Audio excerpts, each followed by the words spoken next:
गीत संख्या 252 गाएंगे। हिंदी में 252। देखो कलवरी पर यीशु देता अपना प्राण।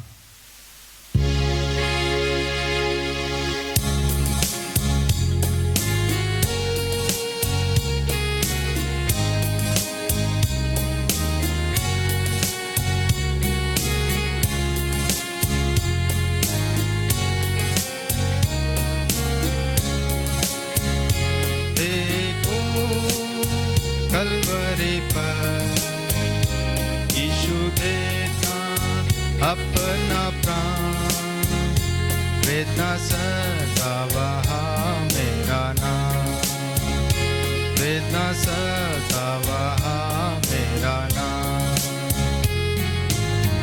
महिमा अपनी उसने त्यागी, क्रूस पर उठाई, महिमा अपनी उसने त्यागी, क्रूर मृत्यु क्रूस पर उठाई। मुझ पापी को बचाने को, मुझ पापी को बचाने को, मेरा प्यारा प्रभु हुआ घायल, मेरा प्यारा प्रभु हुआ घायल। देखो कलवरी पर यीशु देता अपना प्राण, वेदना सदा वहाँ मेरा नाम, वेदना सदा वहाँ मेरा नाम। सुंदरता अपनी उसने त्यागी, कि बचाऊं मैं पापी अभागी। सुंदरता अपनी उसने त्यागी, कि बचाऊं मैं पापी अभागी। निंदा सहने पर, दुख उठाने पर, निंदा सहने पर, दुख उठाने पर, मेरा यीशु सब में है सुंदर, मेरा यीशु सब में है सुंदर। देखो कलवरी पर यीशु देता अपना प्राण, वेदना सदा वहाँ मेरा नाम, वेदना सदा वहाँ मेरा नाम। मुकुट कांटों का सिर पर धर के, क्रूस पर हाथ पाँव कीले से जड़े। मुकुट कांटों का सिर पर धर के, क्रूस पर हाथ पाँव कीले से जड़े। उनकी धारा वहीं से, उनकी धारा वही वहाँ से, मृतकों को बचाने के लिए, मृतकों को बचाने के लिए। कलवरी पर यीशु देता अपना प्राण, वेदना सदा वहाँ मेरा नाम, वेदना सदा वहाँ मेरा नाम। बलिदान खुद यीशु का है, क्रूस की प्रार्थना उसने अधिक है। बलिदान खुद यीशु का है, क्रूस की प्रार्थना उससे अधिक है। क्रूस के आश्चर्य कामों पर मैं, क्रूस के आश्चर्य कामों पर मैं ध्यान धर के चलता रहूं, ध्यान धर के चलता रहूंगा। देखो कलवरी पर अपना प्राण। वेदना सता वहा मेरा नाम, वेदना सता वहा मेरा नाम। प्रभु की सेवा करता रहूंगा, क्रूस का दर्शन सामने रखूंगा। प्रभु की सेवा करता रहूंगा, क्रूस का दर्शन सामने रखूंगा। उसने कहा था लेने आऊंगा, उसने कहा था लेने आऊंगा। मैं उसके साथ सदा रहूंगा, मैं उसके साथ सदा रहूंगा। देखो कलवरी पर यीशु देता अपना प्राण। वेदना सता वहा मेरा नाम, वेदना सता वहा मेरा नाम।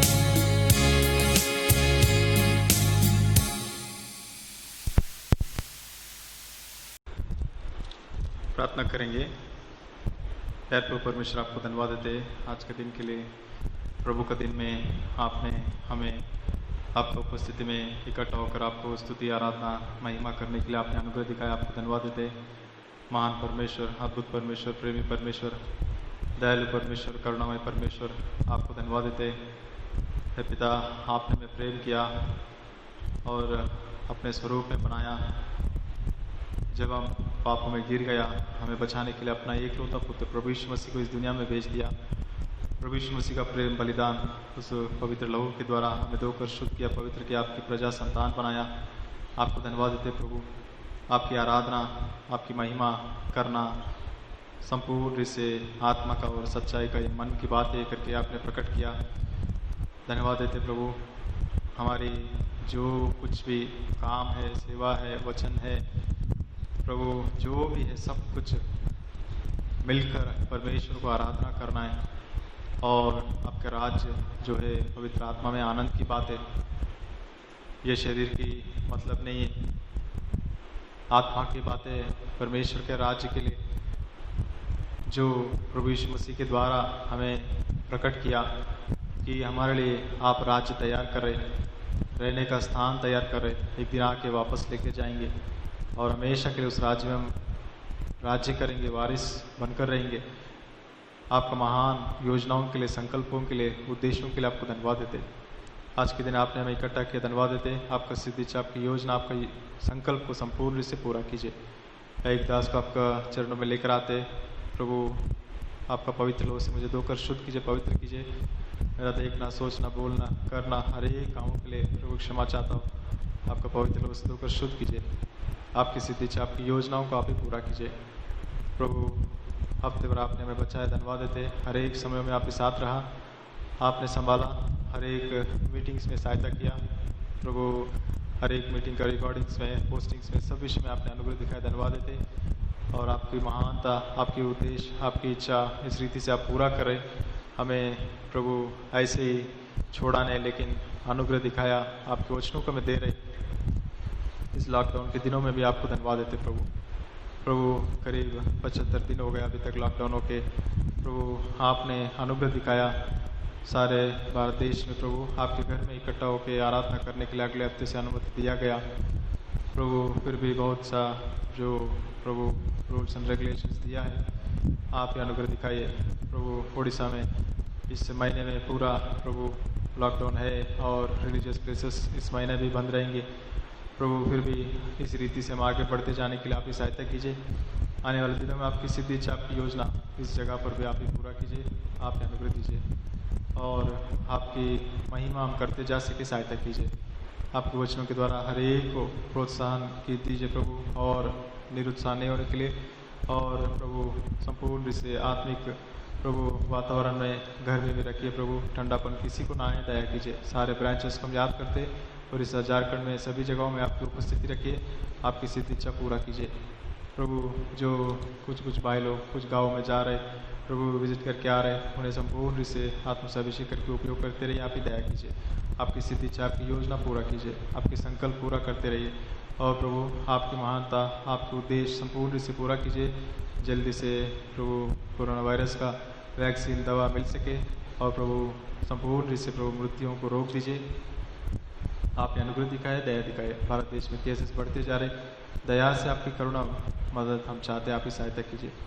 प्रभु आपने अनुग्रह दिखाया चेन ट्रेन में आज तक प्रभु चलते रहने के लिए, आगे भी हम चलते रहे, आप ही सहायता कीजिए।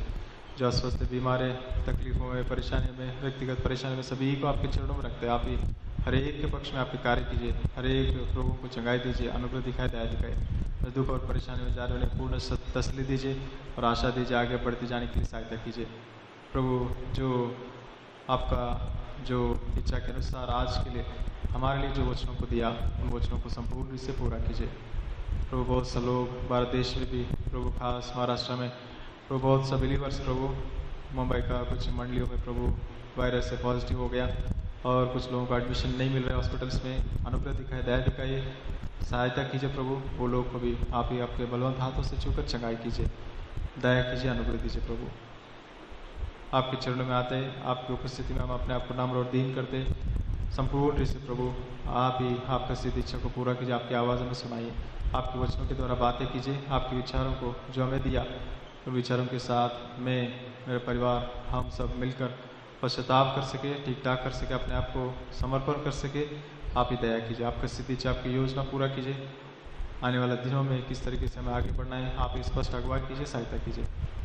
आपकी दया, आपके अनुग्रह संपूर्ण रूप से हम चाहते हैं। प्रभु आप ही सहायता कीजिए, आप ही अनुग्रह दीजिए। प्रभु आपका जो योजना, आपका संकल्प संपूर्ण रूप से पूरा कीजिए। धन्यवाद देते प्रभु, जो सिस्टर रिबिका मोपी को आपने प्रभु जो संतान दिया, भारत भाई के लिए धन्यवाद देते प्रभु। पूर्ण रूप से माता को, शिशु को आशीष कीजिए, अच्छा स्वस्थ चंगाई में रखिए, शक्ति बल दीजिए। प्रभु प्रार्थना करते सिस्टर शिरोमणि डुमडुम के लिए प्रभु आप अनुग्रह दिखाइए, पूर्ण तसल्ली, सांत्वना दीजिए, आप ही दया कीजिए। आप जो भी करते हैं अच्छा करते हैं, आपके कार्य को हम प्रश्न नहीं कर सकते, संपूर्ण रूप से आपको प्रभु हम स्वीकार करते हैं।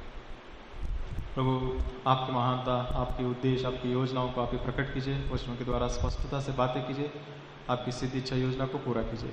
हर एक अंधकार शक्तियों को प्रभु के नाम से बंद करते हुए, प्रभु आपके लहू को प्रभु संपूर्ण रूप से हम चाहते हुए, आपकी ऊपर आत्मा को हम चाहते हुए, संपूर्ण रूप से आपका अधिकार देते हुए, प्रभु रिकॉर्डिंग, प्रोसेसिंग, अपलोडिंग सभी में, पोस्टिंग में, सब में सहायता कीजिए, अनुग्रह दीजिए। Light system, mic system, recording system, सब कुछ आपके हाथ में सौंपते, कोई भी डिस्टेंस ना हो, सहायता कीजिए। आपका प्रेम के लिए धन्यवाद देते हुए ये छोटी सी प्रार्थना आराधना प्रभु यीशु मसीह के नाम पे चढ़ाता हूँ, सुनो ग्रहण कीजिए पिता से, आमीन।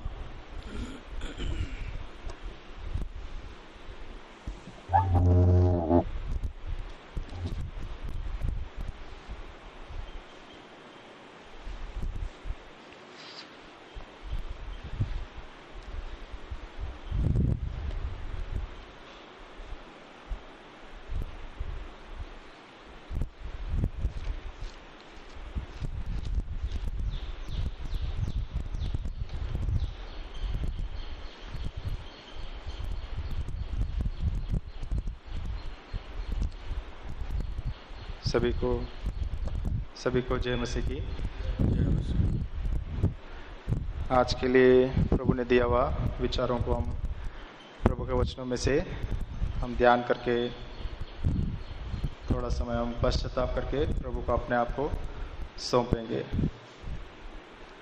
पहला पत्रस दूसरा अध्याय, पहला पत्रस दूसरा अध्याय 21 वचन सब मिलकर पढ़ेंगे। पहला पत्रस दूसरा अध्याय 21 वचन।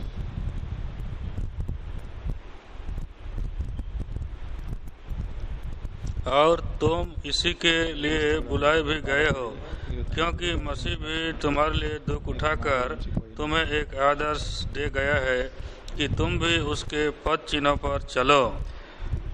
परमेश्वर का वचन के अनुसार प्रभु ने इन विचारों को आज के लिए दिया है। कुछ विचारों को हम देखेंगे। प्रभु यीशु मसीह दुख उठाकर और अपने पद चिन्हों को उन्होंने इस रीति से छोड़कर गया है करके हम प्रभु के वचनों में हम देखते।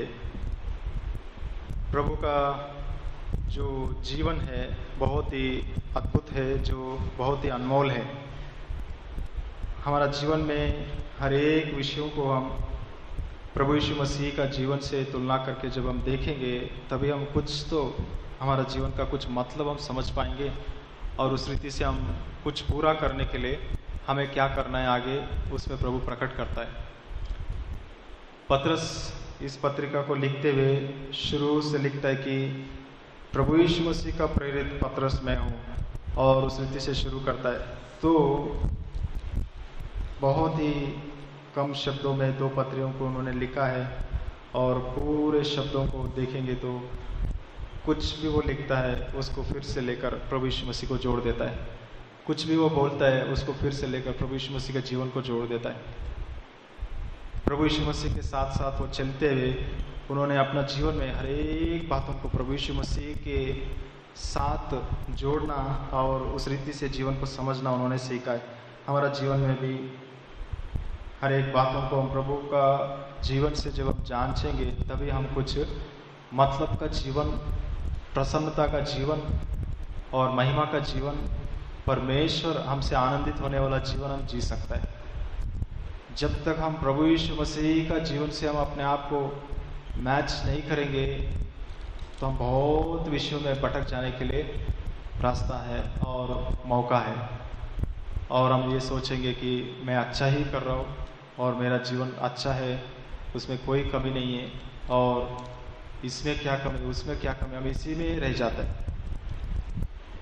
सब अच्छा ही करेंगे, इसमें कोई बुराई पाप नहीं रहता है, लेकिन परमेश्वर प्रसन्न होने वाला जीवन हमारे जीवन में नहीं दिखाई पड़ता है। जैसा वचन में लिखा है, हमारे अच्छे काम गंदे कपड़ों की तरह है, वैसे ही प्रभु को लगता है कि परमेश्वर को कि ये मेरा पुत्र प्रभु यीशु मसीह का स्वरूप में कार्यों को नहीं कर रहे, जीवन को नहीं बिता रहे, तो मैं कैसा उससे प्रसन्न हो सकता हूँ। प्रभु के वचनों में कुछ विचारों को हम देखेंगे प्रभु ने जो आज के लिए हमें दिया है। पहला शमूएल 22 अध्याय, दाऊद का जीवन में से ही प्रभु फिर से जो विचारों को दिया उन्हीं विषयों को हम देखेंगे। पहला शमूएल 22 अध्याय का 19 वचन। और याजकों के नगर नोब को उससे स्त्रियों, पुरुषों और बाल बच्चों और दूध पीतों और बैलों, गधों और भेड़ बकरियों समेत तलवार से मारा। यहाँ हम देखते हैं सौल राजा जो है, नोब करके एक जगह है जिसमें याजक लोग रहता है, निवास करते हैं। उस गांव को, याजकों का जो शहर है, उसको संपूर्ण से तलवार से सभी को मार दिया। लिखा है जो भाइयों को, बहनों को, बच्चों को, छोटे बच्चों को, जानवरों को, सभी को उसने मार दिया। बहुत ही भयंकर बात है, बहुत दुख की बात है। प्रभु के वचन में अगर हम देखेंगे तो पहला शमूएल 15 अध्याय में हम देखते परमेश्वर ने अमालेकियों को मारने के लिए आज्ञा दिया था कि वो लोग को किसी को भी मत छोड़ना, भेड़ बकरी, मनुष्य, बच्चे, स्त्री, कुछ भी मत छोड़ना करके बोलने से वहाँ उन्होंने आज्ञा जो दिया उसको पालन नहीं किया। वहाँ कुछ बचाया और राजा को बचाया और लेकर आया परमेश्वर के लिए करके वो करने लगा, और उसी दिन से परमेश्वर दुखी हुआ। उनको मैं क्यों राजा बनाया करके, मैं क्यों इसको चुना करके।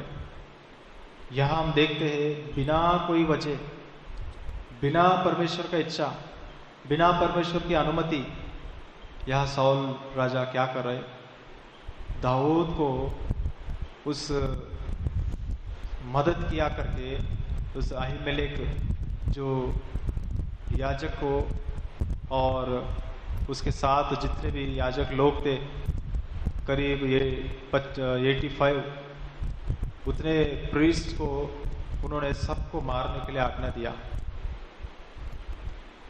और उनके साथ उनके पूरे परिवारों को उस गांव में जाके छोटे बच्चे से बड़े तक सबको मार दो।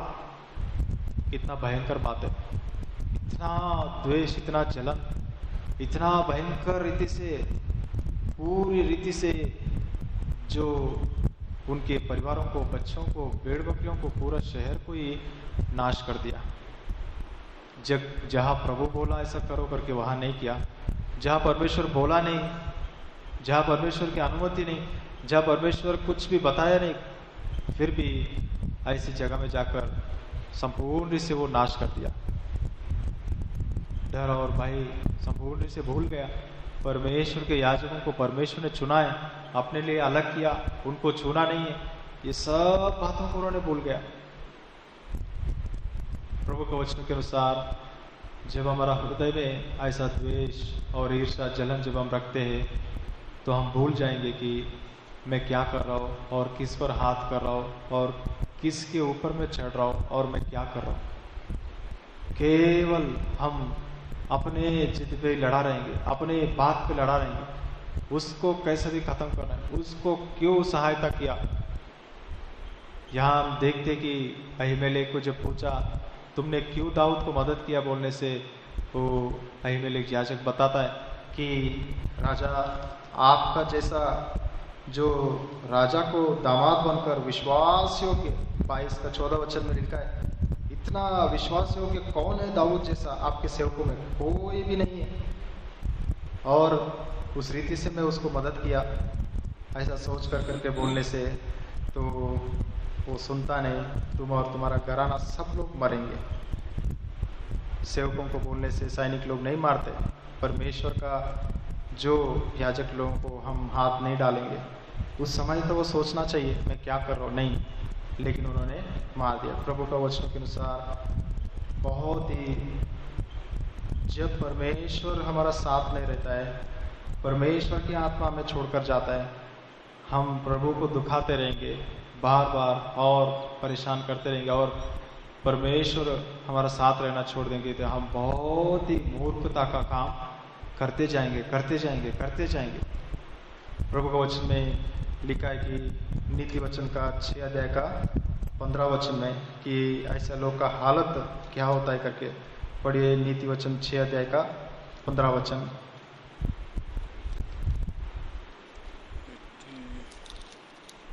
नीति वचन, हाँ, नीति वचन 6 अध्याय का 15 वचन। इस कारण उस पर 14 और 15 पढ़िए। उसके मन में उलटफेर की बातें रहती, वो लगातार बुराई गढ़ता है और झगड़ा रगड़ा उत्पन्न करता है। इस कारण उस पर विपत्ति अचानक आ पड़ेगी, वो पल भर में ऐसा नष्ट हो जाएगा कि बचने का कोई उपाय ना रहेगा। प्रभु के वचन में हम वही देखते कि साउल का जीवन ऐसा झगड़ाओं में, ऐसा लड़ाई में, ऐसा पीछे पड़ने में, इसी में पढ़ के आखिरी में क्या हो गया, अपना जीवन को ही वो खो दिया है। प्रभु के वचनों के अनुसार हमारा जीवन को हम जांचना है। अगर हम देखेंगे तो जो प्रभु यीशु मसीह का जो स्वभाव हम देखेंगे तो यहाँ हम देखते कि दाऊद का जो जीवन, उन्होंने क्या किया कि उन्होंने उस रोटी को खाया याजक का पास से लेकर, और तलवार लिया, गोलियत को जो मारा था उस तलवार को लेकर वो चले गया। उस बात को लेकर बहुत ही भयंकर विषय, उधर हम दूसरा विषय में उसको देखेंगे। यहाँ हम देखते कि साउल हमेशा दाऊद के पीछे पड़ा था। हमारा जीवन में भी हम किसी भी विषय में किसी को भी हम परख रहे, पीछे पड़ रहे, टारगेट लगा रहे, गलती पकड़ने का ढूंढ रहे, देख रहे, तो ये स्वभाव, ये सच्चा स्वभाव नहीं है, अच्छा स्वभाव नहीं है और प्रभु यीशु मसीह का स्वभाव नहीं है। लूका रचित सुसमाचार 6 अध्याय में हम देखते कि प्रभु यीशु मसीह दाऊद का उस रोटी लेके खाया हुआ भाग को उधर बताता है कि दाऊद ने उस समय में ऐसा रोटी लेकर खाया था, तुमको पता नहीं है क्या, ऐसा पूछता है। शिष्य का विषय में जब वो लोग आके बोलता है कि खेतों में जाते हुए विश्राम के दिन वो उस दानाओं को खींच के क्यों खाया आपके जो शिष्य लोग हैं, ऐसा जब गलती पकड़ा तो प्रभु यीशु मसीह उस गलती के विषय में ठीक है क्षमा कीजिए, गलती हो गया, ऐसा नहीं करना चाहता, ये बातें नहीं कहा, लेकिन उनको क्रॉस क्वेश्चन किया कि दाऊद ने ऐसा किया तो विश्राम के दिन का प्रभु है मैं, क्या हम करने में इसमें क्या है। भूख लगा तो दाऊद ने खाया, उसमें कोई पाप उस पर नहीं था। दूसरा विषय हम देखते मत्ती रचित सुसमाचार 15 अध्याय में कि प्रभु यीशु मसीह अपने शिष्यों के जो गलतियों को जब लोग उठाया तो वो उनको बचाते हुए बात करता है, उनको उस गलती को उसको नहीं उठाकर प्रभु यीशु मसीह वो किस रीति से बात करता है हम देखते मत्ती रचित सुसमाचार 15 अध्याय।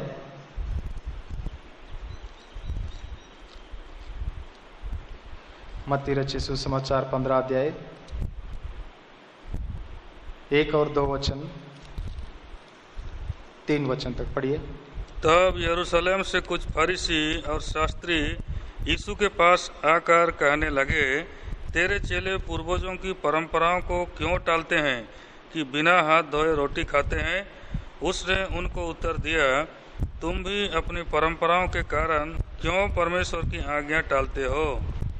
यहाँ हम देखते हैं परमेश्वर प्रभु यीशु मसीह किस तरीके से बातें कर रहे हैं। प्रभु का स्वभाव हम देखना है। जब प्रभु को कोई प्रश्न किया कि गलती किया कौन, शिष्य लोग, लेकिन प्रश्न किसको किया जा रहा है, प्रभु यीशु मसीह को।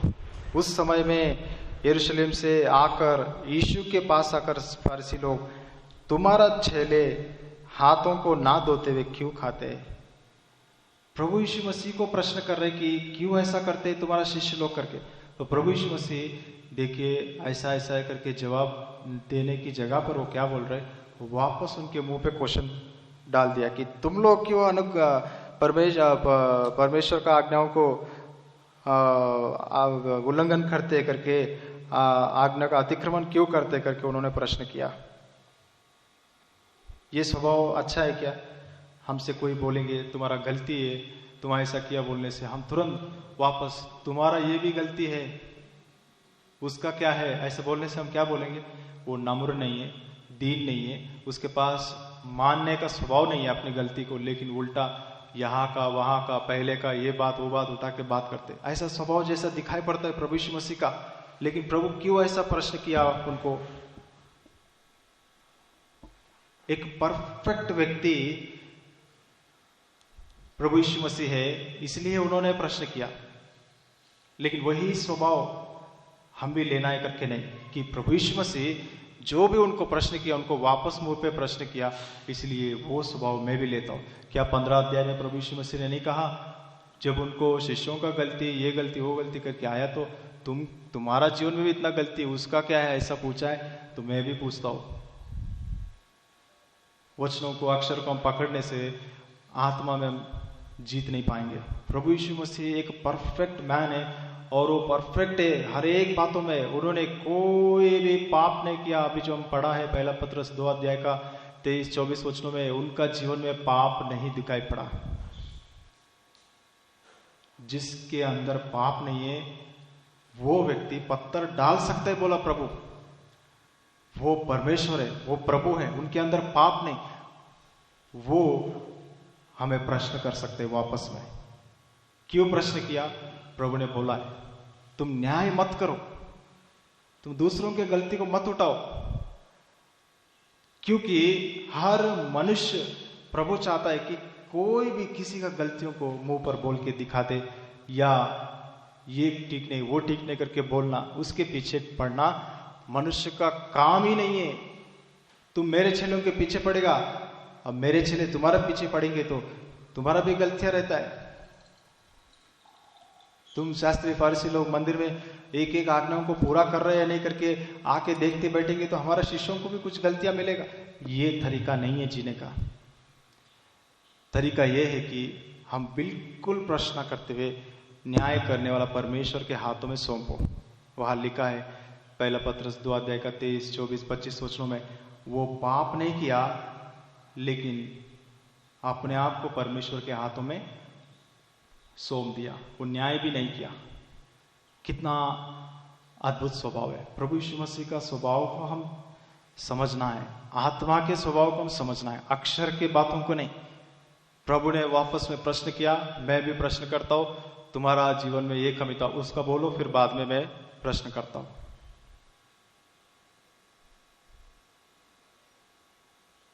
प्रभु के वचनों के अनुसार जो कोई तुम्हें प्रश्न करता है उन्हें अच्छा से समाधान दो, उत्तर दो, पौलुस कहता है। क्यों? पौलुस बोलता है प्रभु यीशु मसीह की तरह मैं तो परफेक्ट नहीं हूं, मुझ में 1000 गलतियां हैं, मैं बहुत पापी हूं, मैं प्रेरितों में पापी हूं, मैं सबसे बड़ा पापी हूं, मैं मनुष्यों से सारे सबसे कम वाला विश्वासी से भी प्रधान पापी हूं करके अपने आप को समझने लगा। प्रभु के स्वभाव में, प्रभु में बढ़ते जा रहे तो, आत्मिक जीवन में बढ़ते जा रहे तो हमारी कमियों को, हमारी जो जीवन कितना परमेश्वर से दूर है, परमेश्वर का स्वभाव से हम जानते जाएंगे और अपने आप को हम कम करेंगे। कोई भी गलती बोलेंगे, कुछ बोलेंगे जो नहीं बोलना चाहिए। प्रभु हमें सिखा रहा है कि किसी को भी, किसी का भी गलती उंगली करके मत उठाओ, दिखाओ मत, प्रभु पर छोड़ दो। पहला विचार में हम अपने जीवनों को जांचेंगे। कितनों को मैं प्रश्न किया, कितनों को मैं उंगली दिखाया। मेरा जीवन प्रभु यीशु मसीह की तरह है या शास्त्री फरीसियों की तरह?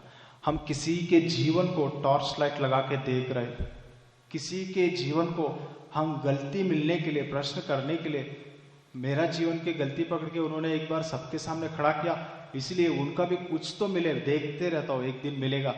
वो नजर से, वो आत्मा से अगर हम जी रहे तो, देख रहे तो, और ध्यान लगा के रखे हैं, बातें करते, सब मिलते, सब करते, मिलेगा ना उस दिन देखो मेरा अंदर से असली रूप मुझे तुमको दिखाई पड़ेगा।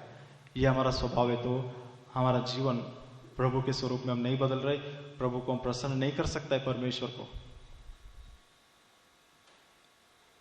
पीछे पड़ के हमेशा देखने वाला कौन है? शास्त्री फारिसी। खेतों में भी, मंदिर में भी, जंगल में भी, शहर में भी, हर एक समय पीछे पड़ा रहता है। क्या किया, कैसा हुआ, क्यों हुआ, कैसा है, सब बातों को। प्रभु यीशु मसीह शास्त्री फारिसियों के पीछे पड़ा था क्या? प्रभु यीशु मसीह किसी भी व्यक्ति को अरे तुम ऐसा है वैसा है करके किसी को प्रश्न किया है क्या? पूरा चारों पुस्तकों को घूमे सुसमाचार में, कहीं भी हम नहीं देखते शास्त्री फरीसियों की तरह प्रभु गलतियों को पकड़ के एक एक को खड़ा नहीं किया कभी भी। वो वचन बोलते गया, सुन लो, समझ लो, ठीक ठाक करेगा तो ये ठीक है। वचन छूता है, वचन बात करता है, वचन याद दिलाता है, वचन हमारे गिरा हुआ स्थान को स्पष्टता से छूता है। उस बात को मान लिया, ठीक कर लिया, बस हो गया।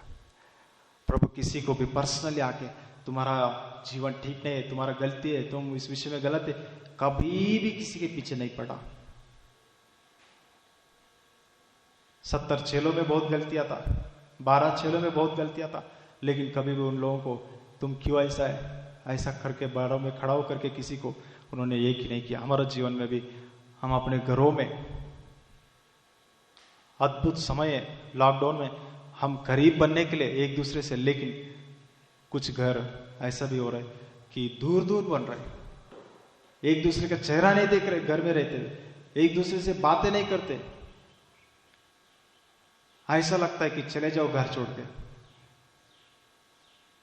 एक रो रहे और एक और रुलाने के लिए मौका ढूंढ रहे, बातों को इकट्ठा कर रहे और स्टेटमेंट्स बना रहे कि मैं ऐसे ऐसे स्टेटमेंट बोलूंगा, उनके मुंह से एक शब्द निकल नहीं पाएगा। ये शास्त्री फरीसियों का गुण है। प्रभु यीशु मसीह कभी भी किसी के पीछे नहीं पड़ा, किसी को प्रश्न नहीं किया, किसी को भी दुखाया नहीं। वो इतना ही चाहा मन में जान जाता था सामने वालों का सोच, सामने वालों का जो बातें मन में क्या पक रहे वो समझ जाता था, आत्मा में प्रकट होता था, यूनिवर्सली वो स्टेटमेंट दे देता था। आप लोग ऐसा क्यों सोचते हो? ऐसा करके बहुत जगह लिखा है, प्रभु जान गया सामने वो लोग क्या बोल रहे थे और तुरंत उसके अनुसार, उस सोच के अनुसार प्रभु ने बोला। लेकिन ये नहीं लिखा कि प्रभु ने वो शास्त्री फारसी में एक व्यक्ति ऐसा गलत सोच रहा था उसको ये जवाब दिया, ऐसा नहीं लिखा है। वो ओवरऑल में आंसर दिया।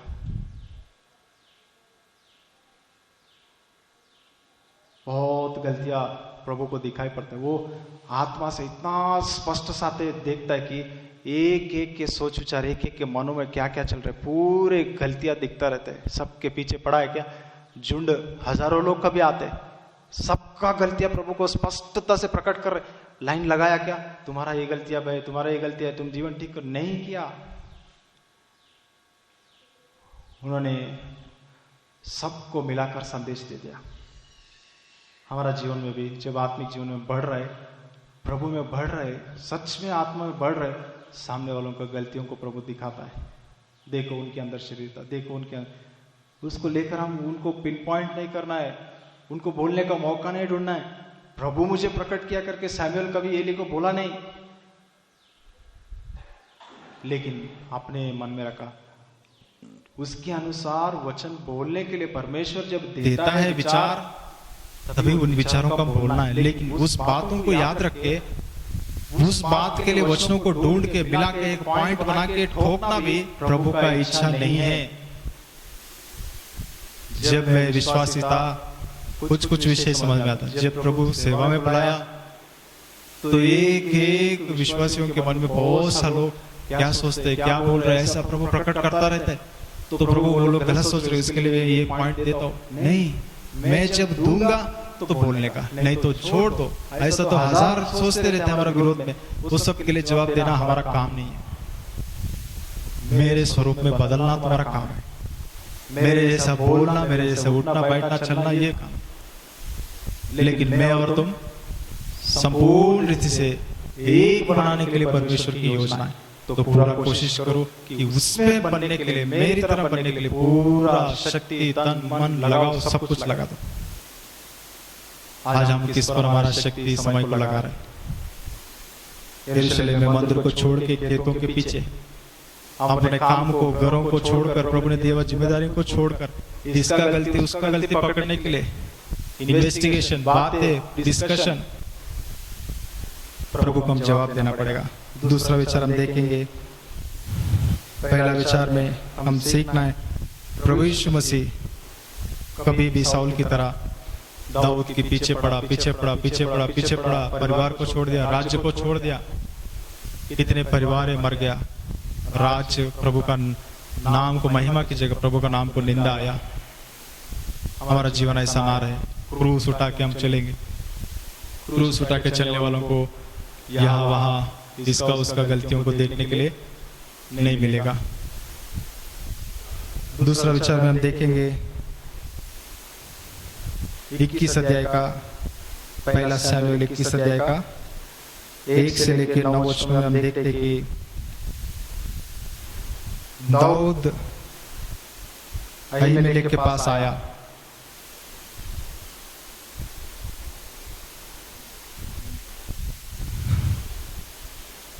तुम अकेला क्यों आया करके पूछा। पहला वचन में दाऊद बोलते, राजा का एक काम निर्णय किया गया है, मैं उस काम के पीछे आया हूँ। यहाँ 1 से लेकर 9 वचन में हम पढ़ेंगे तो दूसरा वचन में लिखा है, परमेश्वर का भूख लग रहा था दाऊद को, उस अहीमेलेक के पास आया। नोब में जाते जाते कुछ तो मिलेगा तो खाएंगे। अहीमेलेक ने बोला, प्रतिष्ठित पवित्र रोटी रखा हुआ है, इसको खाना है तो तुम पवित्र रहना चाहिए। क्या तुम लोग पवित्र है? क्या तुम और तुम्हारे साथ जितने लोग पवित्र है क्या? हाँ, हम लोग स्त्रियों के पास नहीं गए, हम पवित्र है, दाऊद ने बताया। तब उन्होंने दिया, वो खा के, वो तलवार भी दिया तो वो लेके चले गया। बात ये संदर्भ ये है। लेकिन यहाँ हम देखते हैं दाऊद जो है क्या करता है, इधर परमेश्वर का पवित्र रोटी खाने के लिए तुम लोग पवित्र है क्या पूछने से दाऊद बोलता है, क्या बोलता है? पढ़िए 4 और 5 वचन। याजक ने दाऊद से कहा, मेरे पास साधारण रोटी तो नहीं है, केवल पवित्र रोटी है, इतना हो कि वे जवान स्त्रियों से अलग रहे हों। दाऊद ने याजक को उत्तर देकर उससे कहा, सच है कि हम 3 दिन से स्त्रियों से अलग हैं। फिर जब मैं निकलता हूँ तब जवानों के वर्तन पवित्र होते हैं। यद्यपि यात्रा साधारण होती है तो आज उनके वर्तन अवश्य ही पवित्र होंगे। तो यहाँ हम देखते कि पवित्र रोटी खाने के लिए कितने झूठ बोला दाऊद ने, बहुत झूठ बोला। मैं राजा का काम से निकला हूँ, पहला झूठ, और कि हम लोग पवित्र है और बोल रहे झूठ, पवित्र है हम बोल रहे और झूठ बोल रहे। लेकिन यहाँ ऐसा एक के बाद उस बातों को वो प्रश्न करते जाएगा तो वो बोलते जाएगा कि मैं ऐसा ऐसा है, राजा का काम के लिए आया, इसके लिए आया, मैं उधर जा रहा हूँ, इधर जा रहा हूँ। तो सभी लिस्ट के अनुसार वो बहुत और भी झूठ मिला के बोलना पड़ता है। प्रभु के वचनों के अनुसार दाऊद झूठ बोल के उस पवित्र रोटी को लेकर खाया और अपने लोगों को दिया, और जल्दी राजा का काम करना है, इसलिए मेरे को कुछ तलवार या कुछ है तो है क्या करके पूछता है। तो बोलता है वो गिदोन का गोलियत को मारा हुआ तलवार है, बोलने से हाँ उससे बड़ा कुछ नहीं, दे दो करके वो लेके चले जाता है। प्रभु के याजक को ऐसा झूठ बोल सकता है क्या?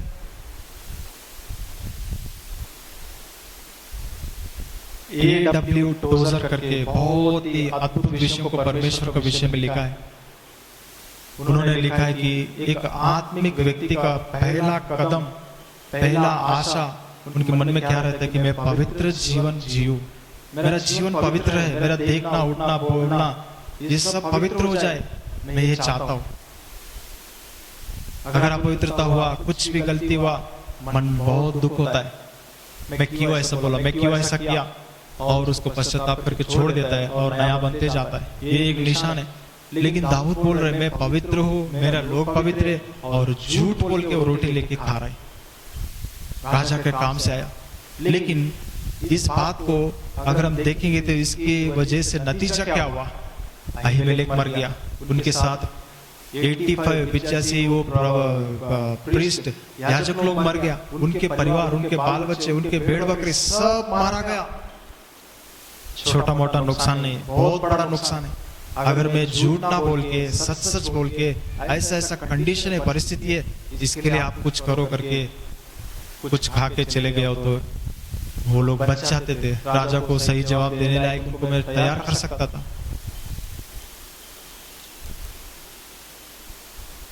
यहाँ हम देखते इस बात को नया नियम में प्रभु यीशु मसीह ने प्रकट किया। दाऊद ने वो रोटियों को खाया नहीं क्या? पढ़ेंगे वो वचन, लूका रचित सुसमाचार 6 अध्याय, लूका रचित सुसमाचार 6 अध्याय 1 से लेके 5 वचन तक। फिर सब्त के दिन वो खेतों में से होकर जा रहा था और उसके चेले बालें तोड़ तोड़ कर और हाथों से मल मल कर खाते जा रहे थे। तब फरीसियों में से कुछ कहने लगे, तुम वो काम क्यों करते हो जो सब्त के दिन करना उचित नहीं? यीशु ने उनको उत्तर दिया, क्या तुमने ये नहीं पढ़ा कि दाऊद ने जब वो और उसके साथी भूखे थे तो क्या किया? वो कैसे परमेश्वर के घर में गया और भेंट की रोटियां लेकर खाई, जिन्हें खाना याजकों को छोड़ और किसी को उचित नहीं, और अपने साथियों को भी दी। और उसने उनसे कहा, मनुष्य का पुत्र सब्त के दिन का भी प्रभु है। यहाँ हम देखते हैं कि प्रभु यीशु मसीह जब सेम टू सेम कंडीशन को उनका जीवन में जब आया, शिष्यों के ऊपर गलती उठाया कि तुम्हारा शिष्य लोग ऐसा क्यों करते, तो उन्होंने क्या बोला? पुराना नियम का रेफरेंस लिया इसलिए पुराना नियम को कम नहीं समझना है। प्रभु यीशु मसीह शैतान आके जब प्रश्न किया, पुराना नियम के वचनों को उन्होंने कोट किया।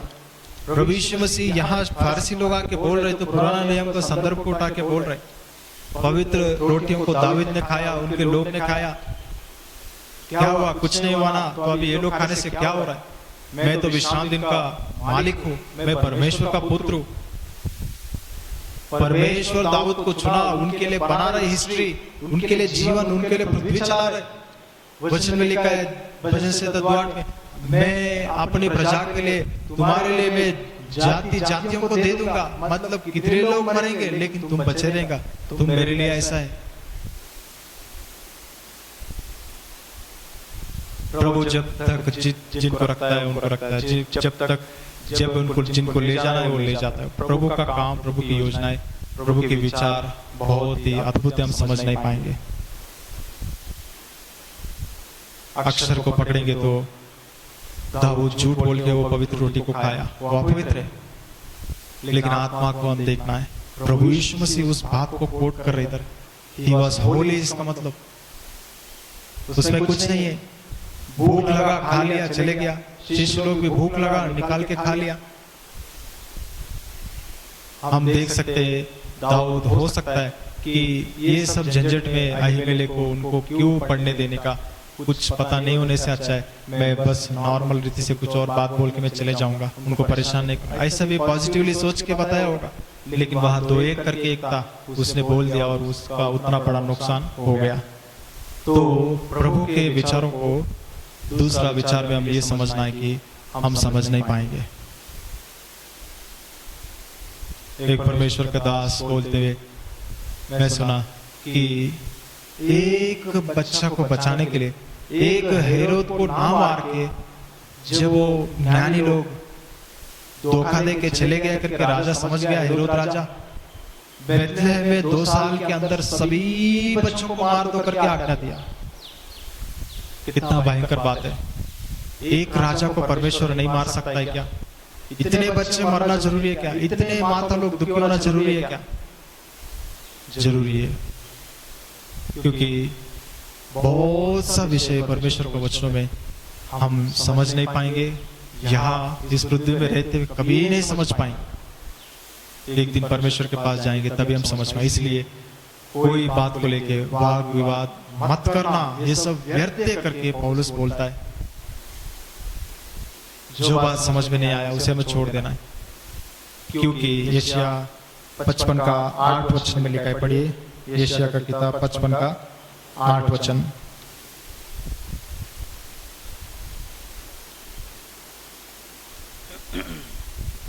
क्योंकि यहोवा कहता है, मेरे विचार और तुम्हारे विचार एक समान नहीं है, ना तुम्हारी गति और मेरी गति एक सी है। मेरे विचार तुम्हारा विचार एक समान नहीं है और ना मेरी गति तुम्हारी गति। आकाश भूमि से जितना ऊंचा है, मेरे मार्ग मेरे विचार उतना ऊंचा है। 9 वचन में लिखा है, पढ़िए ब्रदर। क्योंकि मेरी और तुम्हारी गति में और मेरे और तुम्हारे सोच विचार में आकाश और पृथ्वी का अंतर है। इसलिए प्रभु के वचन के अनुसार प्रभु के विचारों को हम समझ नहीं पाएंगे, प्रभु की योजनाओं को हम समझ नहीं पाएंगे। प्रभु के हाथों में हम सौंपना है। ये क्यों ऐसा, वो क्यों ऐसा, ये झूठ बोल के मेज में भाग ले रहे, हम नहीं जानते वो क्या आत्मा से मन से प्रभु को समर्पण करके बातें करके समझौता करके वो रोटी पकड़ रहे, हम नहीं जानते। हम देख के बाहर से निंदा करके दोष लगा के परमेश्वर को जवाब देना पड़ेगा। मैं उससे अच्छा मुझे कुछ भी मतलब नहीं, प्रभु के हाथों में सौंपता हूं। प्रभु उन्हें बचाए, प्रभु उन्हें सुरक्षित रखे, प्रभु आपके हाथों में सौंपता हूं, उन्हें आपके पवित्रता से रखे। बस प्रभु के वचन के अनुसार हम अपने आप को जांचना है। हम सबसे ज्यादा परेशान होने का, परेशान करने का, हम दूसरों को वही सोच विचार डाल के उनके सोच विचारों को भी खराब कर देते कि वो भाई ऐसा, ये भाई ऐसा, ये बहन ऐसा, वो बहन ऐसा। जब प्रभु यीशु मसीह दाऊद जो काम किया उस बात को पवित्र करके मान के उसको नया नियम में कोट करके बता रहे तो हम कौन है वो गलत या बोलने वाला। वो स्वर्ग से वो क्या सोचता है वो हम समझ नहीं पाएंगे। किसी ने लिखा ये पृथ्वी इतना बड़ा है, लेकिन वो सूर्य के सामने ये 100 पृथ्वी भी कम पड़ता है, वो पूरा खा जाएगा। और 100 सूर्य को और कोई एंटरस करके तारा है बोला, जो स्टार है वो 100 सूर्य को उसके अंदर घुसा सकते, इतना बड़ा है बोला। और एंटरस इतना बड़ा है कि उससे बढ़कर हरक्यूलिस करके है, वो तारा हजारों जो एंटरस करके स्टार है उसको खा सकता है, इतना बड़ा। मतलब अनगिनत है उनका विचार, उनका सोच जो समुद्र की नहीं है, और हमारा विचार एक बूंद की भी नाई नहीं है। तो हम क्या समझ पाएंगे परमेश्वर की योजनाओं को, परमेश्वर के कामों को। हमारी छोटी सी बुद्धि से हम ये सही ये गलत ये बातें हम करना ही नहीं। प्रभु के विचारों को प्रभु के हाथों में हम सौंपना है। प्रभु जो भी करता है अच्छा करता है। प्रभु ने जब अच्छा बोला वो अच्छा है। पतरस को बोला मैंने जो पवित्र किया उसको अपवित्र मत कहो, लेकिन पौल पतरस बोला नहीं प्रभु ये अपवित्र ही है, इसको मैं छूऊंगा नहीं, खाऊंगा नहीं। हमारा स्थिति ऐसा पाया जाता है। प्रभु पवित्र करके बोलने के बाद भी हम स्वीकार करने के लिए तैयार नहीं रहता है। इसलिए दुख और परेशानी, वेदना और झगड़ाए, अशांति सभी हम देखते हैं हमारा जीवन में। प्रभु के सामने हम अपने आप को जांचेंगे, पवित्रता से हम जी रहे क्या, और परमेश्वर के विचारों को हम प्रश्न कर रहे क्या। प्रभु जिसको पवित्र मानता है उसको हम पवित्र मानना है, नहीं है तो हम नुकसान पाएंगे। प्रभु के वचन के अनुसार हम अपने आप को जांचेंगे। तीसरा विषय हम देखते हैं पहला शमूएल 24 अध्याय, पहला शमूएल 24 अध्याय 8 वचन से लेके 22 वचन तक अगर हम देखेंगे तो यहाँ हम देखते कि दाऊद शाऊल को एक बार गुफा में मिल जाता है, तो उसके कपड़ा का कोना काट के लेके आता है, और उसके बाद वो शाऊल से बातें करता है। उसके पीछे जो लोग हैं वो क्या बोलते हैं, राजा ये अद्भुत मौका है आपको मिला है, आज्ञा दे दो उसको गाड़ देंगे, ऐसे मार देंगे, ऐसे करके बोलता है। लेकिन बोलता है अभिषेक व्यक्ति को मैं नहीं मारूंगा, और वो राजा को नहीं मारता है। और उस रीति से वो आगे जाकर थोड़ा खाट के शाऊल बाहर जाने के बाद जाके वो बातें करता है, देखो मुझ में क्या कमी है, मुझ में कुछ भी कपट नहीं है, आप मेरे पीछे क्यों पड़े। और वो अपने आप को बोलता है मैं कुछ भी नहीं हूँ, मैं एक जानवर के समान हूँ, कुत्ते के समान हूँ, मेरे पीछे क्यों पड़े, मरे हुए कुत्ते के समान हूँ। ऐसा अपने आप को नीच और कम करके बात करता है। और पिछले हफ्ते में हमने देखा था योनातान को उन्होंने संपूर्ण से अपने आप को क्लियर किया। यहाँ दूसरी हम देखते शाऊल को भी अपने आप को स्पष्टता से दिखा रहे।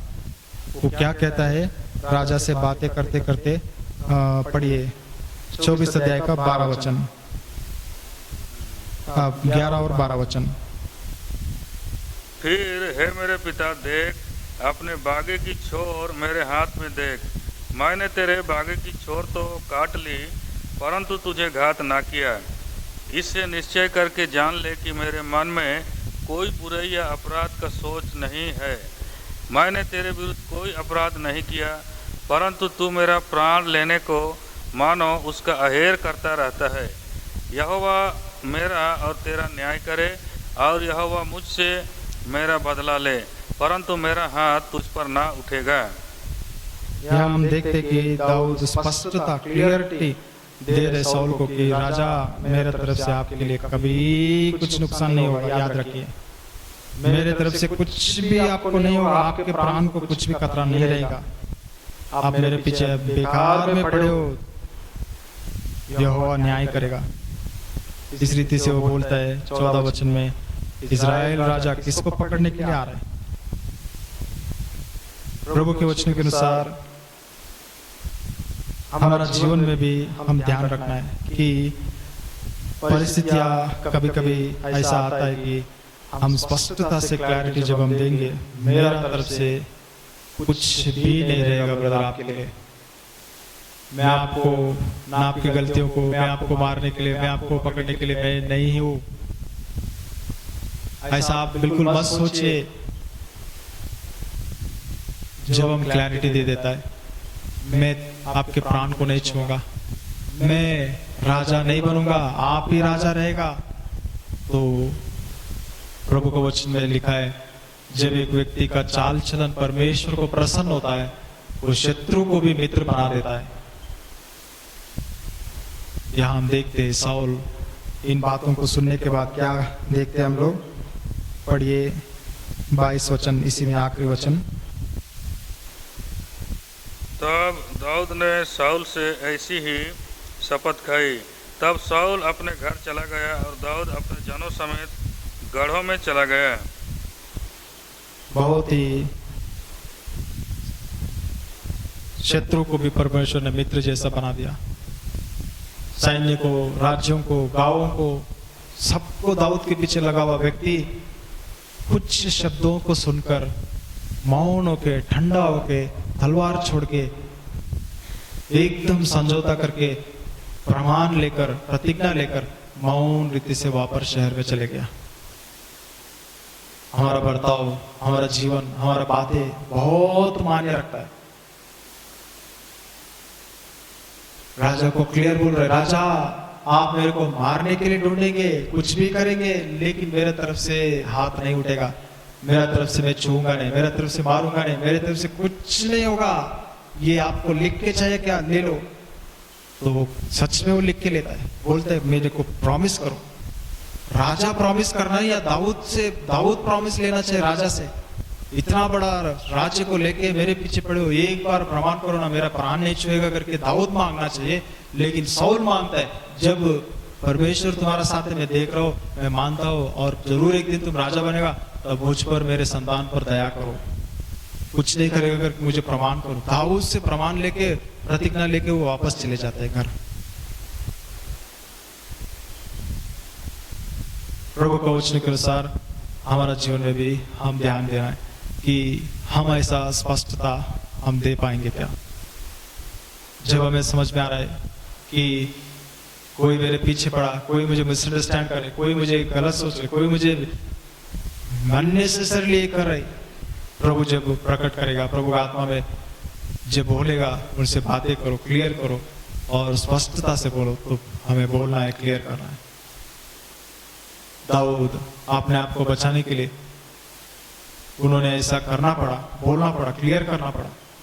लेकिन हमारा प्रभु यीशु मसीह को हम देखेंगे तो पिलातुस के सामने खड़ा है, हेरोदेस के सामने गया, वो अपने आप को प्रूव करने के लिए, मेरे तरफ से तेरे प्राण के लिए कुछ नहीं होगा हेरोद, पिलातुस कुछ नहीं होगा, मैं राजा नहीं बनूंगा, तुम ही राजा रहेगा, मैं पैदा हुआ तब से यही तो चल रहा है ना, ये कहाँ राजा बनेगा करके मेरे लिए तुम बेतले में सारे बच्चों को मरवा दिया था, डरो मत, मैं राजा नहीं बनूंगा।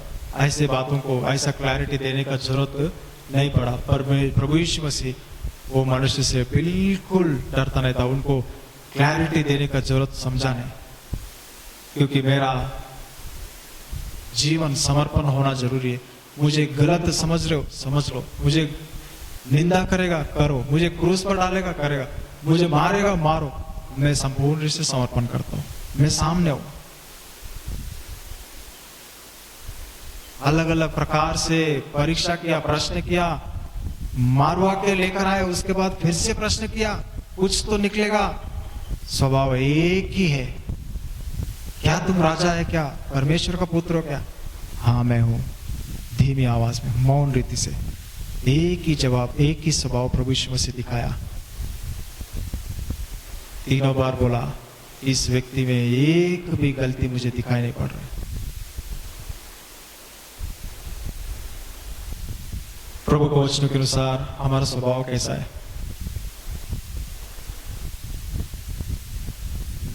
जब प्रभु बोलेगा जाओ ठीक ठाक करो इस बात को, प्रभु ने बोला है जब तुम मेरे को अर्पण देने के लिए उस समय में कुछ याद आएगा कि उसे ठीक ठाक करो, अपने पत्नी से हो, परिवार से हो, विश्वासी से हो, सेवक से हो, कोई भी हो, जाके उसे ठीक ठाक करो। तो हमें ठीक ठाक करना है। कभी कभी प्रभु बोलेगा इसमें कोई क्लैरिटी मत दो और उसके पर्यवसान और नुकसान उठाओ, जैसा वो याजक लोग मर गया, ऐसा मरना पड़ेगा तुमको। तो हम चुप रह के क्लैरिटी ना देके उसका नुकसान, दुख और दर्द उठाना पड़ेगा। वो धन्य जीवन है। अगर वही हमारा क्रूस है, वही हमारा अंत है, तो उतना ही हमारा जीवन है। प्रभु के सामने हम अपने आप को समर्पण करेंगे, अपने आप को नम्र करेंगे। मैं क्या साबित करने के लिए दौड़ रहा हूं, क्या प्रमाण दे रहा हूं, और किसको प्रसन्न करने के लिए सोच रहा हूं। मेरे को बुरा मान रहे, मेरे विरोध हो रहे, नहीं नहीं नहीं मैं ये करूंगा वो करूंगा, ऐसा करके हम डर के, जो प्रभु का आत्मा का स्पष्ट अगुवाई नहीं, ऐसे कामों को हम करने का जरूरत नहीं है। प्रभु के लिए हम खड़ा रहना।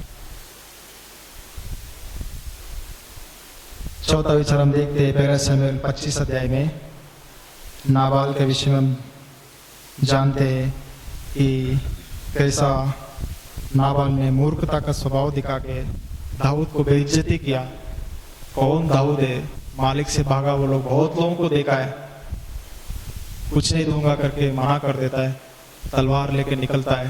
तो उस समय में हम देखते कि अबीगैल बीच रास्ते में आके उसको रोक के दाऊद को उनके पाँव पकड़ के साष्टांग प्रणाम करके विनती करते, प्रार्थना करते वक्त अबीगैल ने जो शब्द बोला, उस विषय को प्रभु ने जो दिखाया, उस बात को हम देखेंगे। पहला शमूएल 25 अध्याय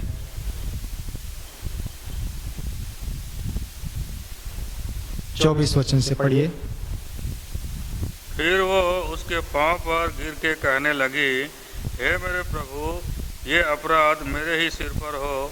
तेरी दासी तुझसे कुछ कहना चाहती है और तू अपनी दासी की बातों को सुन ले। मेरा प्रभु उस दुष्ट नाबाल पर चित्त न लगाए, क्योंकि जैसा उसका नाम है वैसा ही वो आप है। उसका नाम तो नाबाल है और सचमुच उसमें मूर्खता पाई जाती है, परंतु मुझ तेरी दासी ने अपने प्रभु के जवानों को, जिन्हें तूने भेजा था, ना देखा था। और अब हे मेरे प्रभु, यहोवा के जीवन की शपथ और तेरे जीवन की शपथ की, यहोवा ने जो तुझे खून से और अपने हाथ के द्वारा अपना बदला लेने से रोक रखा है, इसलिए अब तेरे शत्रु और मेरे प्रभु की हानि के चाहने वाले नाबाल ही के समान ठहरे। और अब ये भेंट जो तेरी दासी अपने प्रभु के पास लाई है, उन जवानों को दी जाए जो मेरे प्रभु के साथ चलते हैं। यहाँ हम देखते हैं अबीगैल जो प्रार्थना किया, विनती किया, रिक्वेस्ट किया, उसमें हम देखते हैं नाबाल के विषय में वो क्या बोल रहा है अपने पति के विषय में, कि वो एक मूर्ख व्यक्ति है, वो फुलिश व्यक्ति है, उसको बुद्धि नहीं है, उसको ज्ञान नहीं है, उसको छोड़ दीजिए प्रभु। उन दिनों में मूर्ख लोगों को मारते नहीं थे, जैसा वो शिमी जब दाऊद को गाली दे रहा था, दाऊद छोड़ के चले जाता है, इसको क्या मारने का, इसको छोड़ दो। अरे वो कुछ भी चलाएगा, परमेश्वर अनुमति दिया, क्या कर रहे, चलो आगे चलो। वो अबीगैल इस बात को समझती है या किस प्रकार है कि उन्होंने ऐसा बोला है कि मेरा पति मूर्ख व्यक्ति है, प्रभु उसे छोड़ दीजिए। दूसरा बोलते है आपके अगर कोई शत्रु है तो वो नाबाल की तरह हो जाए, मतलब मेरा पति की तरह हो जाए, वो नाश हो जाए, वो शपित हो जाए। एक तरफ से अगर हम देखेंगे तो पहला पत्रस 3 अध्याय में हम देखते कि पति पत्नी का रिश्ता कैसा होना चाहिए, एक दूसरे के लिए जीना है, प्रेम करना है, सहन करना है, संभालना है, और कुछ भी होने से भी प्रभु के लिए दोनों मिलकर गवाही बनकर जीना है, ये सब बातें हैं। लेकिन यहाँ हम देखते कि अपने पति की बुराई कर रहे जैसा दिखता है इधर, लेकिन प्रभु के वचनों के अनुसार हम देखेंगे तो ऐसा बोलने से दाऊद छोड़ देगा और मेरा पति बच जाएगा। उसको बचने दो, वो जो भी किया वो मूर्खता से किया, चलेगा, लेकिन उसको बचने दो। उसके साथ साथ अगर ये यहाँ मैं रोकूंगा नहीं तो क्या होगा, छोटे बाल बच्चे, भेड़ बकरी, मेरा पूरा घराना को नाश करेगा दाऊद, मैं जानता हूँ, इसलिए इसको बचने दो। वो विनती, वो प्रार्थना करना पड़ा। कभी कभी हम भी अपने जीवन को, अपने पति को, अपनी पत्नी को, अपने परिवार को बचाने के लिए कभी कभी हम अपने परिवार को ही बुराई रीति से पेश करना पड़ सकता है। कभी कभी हम पूरे साथ देते हुए, कवरिंग करते हुए भी हम खड़ा रहना पड़ सकता है, जैसा आत्मा अगुवाई देता है। लेकिन बात को क्लियर करने के लिए, बात को, मृत्यु को, जो अलगाव को, जो विनाश को रोकने के लिए प्रभु की आत्मा में जो प्रकट करता है उस रीति से हमें करना पड़ेगा। प्रभु यीशु मसीह को हम देखते कितने बार लोग आया, प्रभु के गलतियों से ज्यादा प्रभु यीशु मसीह का शिष्यों के गलतियों को पकड़ के यीशु से बहुत बार प्रभु यीशु मसीह से प्रश्नों को किया। लेकिन मैक्सिमम जगह कहीं भी ऐसा हम देख नहीं पाता है कि उन सब के सामने शिष्यों को, तुम लोग बुद्धि है क्या, तुम लोग की वजह से मेरे को प्रश्न कर रहे, तुम लोगों की वजह से मेरे को परेशानी हो रहा है, कैसा जीते हो तुम लोग करके वो ऐसा चिल्लाया नहीं। खास शास्त्री फरीसियों के सामने, प्रभु के लोगों में, प्रभु की चंगाई में प्रभु एक बार चिल्लाया, तुम लोग क्यों नहीं निकाल पाया? प्रार्थना करो, उपवास करो और निकालो अपवित्र आत्मा को, निकाल सकते। ऐसा एक बार चिल्लाया, कब तक मैं सहन करूं ऐसा करके। लेकिन उन शास्त्री फरीसियों के सामने जब प्रश्न करने के लिए ऐसे समय में खड़ा करके अपने शिष्यों को गाली नहीं दिया, चिल्लाया नहीं। हमारा जीवन में, पारिवारिक जीवन में, मंडली का जीवन में हम सोचते किसी के ऊपर गलती आया, बुलाओ उसको, बीच में खड़ा करो और चिल्लाओ, देखो तुम्हारे ऊपर क्या क्या आ रहा है। ऐसा नहीं होने का, सबके सामने नहीं बोलना है, सबके सामने उनको नीच नहीं करना है। प्रभु यीशु मसीह उस स्त्री को, जब व्यभिचारी स्त्री को पकड़ा, जब सामने लाया, सबके सामने पहला उस स्त्री को नहीं झाड़ा, चिल्लाया, लेकिन सबको पहला बोला, आप में से पाप नहीं है तो करो। तो सब चले गए। उसके बाद उनसे डील किया। गलतियां सबसे होता है, कमियां सब में है, कमजोरियां सब में है। तो हम जब किसी का उठता है तो उस बातों को हम सामने सामने बुलाकर, खड़ा करके चिल्लाना, कम करना, नीच करना, ऐसा नहीं करना है। देखो ये लड़का अभी आया, फर्स्ट आया स्कूल में, और अपने बच्चों को बुला के, तुम देखो कैसा है तुम्हारा जीवन, मूर्ख जीवन जी दो। ऐसा बच्चों को डिफरेंसेस नहीं करना चाहिए। पेरेंट्स, बहुत सा पेरेंट्स ऐसा करके उनको डिग्रेड करके दूसरे बच्चों के सामने बहुत ये कर देता है। अकेले में आप बोलिए, पत्नी में कमियां रहता है, लेकिन जरूरी नहीं है कि हाँ सबको बोलते जाने के लिए कि मेरा पत्नी में कमी है, मेरा पति में कमी है, क्या करे क्या करे, क्षमा कीजिए, सॉरी। ये सब प्रभु यीशु मसीह ने नहीं किया। उनको भी वचनों में बताते गया कि अपने आप को आप लोग ठीक करो। सबसे ज्यादा मैं पास में हूँ, सबसे ज्यादा मैं चल रहा हूँ साथ में। कभी कभी बैठ के बहुत विषयों को समझाता हो, प्रश्न करते हो, पूछते हो, बताते हो। तुम्हारा कर्तव्य है तुम अपने आप जानकर ठीक होने के लिए। मैं एक को बिठा के, पतरस तुमको मैं बात करना है पर्सनली, तुम्हारा ऐसा कमी घटी है तो तुम कैसा मेरा सेवा करेगा। ऐसा डीलिंग करने का परिस्थिति हम देखते नहीं। एक को बिठा के प्रभु, लेकिन पब्लिक के लिए भी, शिष्यों के लिए भी उनमें बहुत विषय था। युदा को कभी भी नहीं बोला कि तुम पैसे के पीछे बहुत लालच कर रहे हो, वही पैसा तुमको खाएगा एक दिन। पर्सनली नहीं बोला, लेकिन पब्लिक में वचन बोला, धन के पीछे मत पड़ो, दो स्वामी के पीछे मत रहो। वो किसके लिए था? एक तरफ युदा के लिए भी वो वचन था, पीछे खड़े होके वो मेरे लिए नहीं, ये पब्लिक के लिए ऐसे सोचा। अगर वो सीरियसली लिया हो तो कुछ तो मुझे छू रहा है, ये वचन मैं ठीक ठाक कर लेता हूँ, जीवन बदल जाता था। ऐसा स्थिति नहीं होता था। लेकिन वो मेरे लिए नहीं, मेरे लिए नहीं, मेरे को पर्सनली जब बोलेगा तब देखता हूँ। अगर हम ऐसा सोचते बैठेंगे तो हम बहुत ही मुश्किल है। पुराना नियम में परमेश्वर आवाज देके ऐसा बात करते थे, अभी तो ना आवाज है, ना दिखता है, ना दर्शन है, ना कुछ है। कैसा समझेंगे प्रभु का इच्छा? ऐसा हम बोल सकते हैं। लेकिन पुराना नियम में अनुग्रह नहीं था, लेकिन अभी सबसे ज्यादा अनुग्रह है। उन दिनों में पाप करने से मृत्यु, आज हम पाप करके कितने बार प्रभु को दुखाने से भी क्षमा कीजिए प्रभु, हो गया क्षमा। उन दिनों में मूसा बात करेगा, कुछ बोलेगा, कुछ भी प्रश्न है मूसा परमेश्वर से पूछ के बोलना है। आज हमें प्रार्थना करके वचन देखेंगे, प्रभु हमसे बात करते हैं, अपने इच्छा को प्रकट करते हैं, कौन सा प्रश्न है उसका जवाब देता है। इतना करीब पवित्र स्थान का, अति पवित्र स्थान का पर्दा फाड़ के परमेश्वर से संबंध दिया, और हम बोलते हैं हमको दिखता नहीं, आवाज नहीं आता है, क्लैरिटी नहीं है और समझ में नहीं आता है प्रभु का इच्छा क्या है, कैसे समझेंगे, कंफ्यूजन है।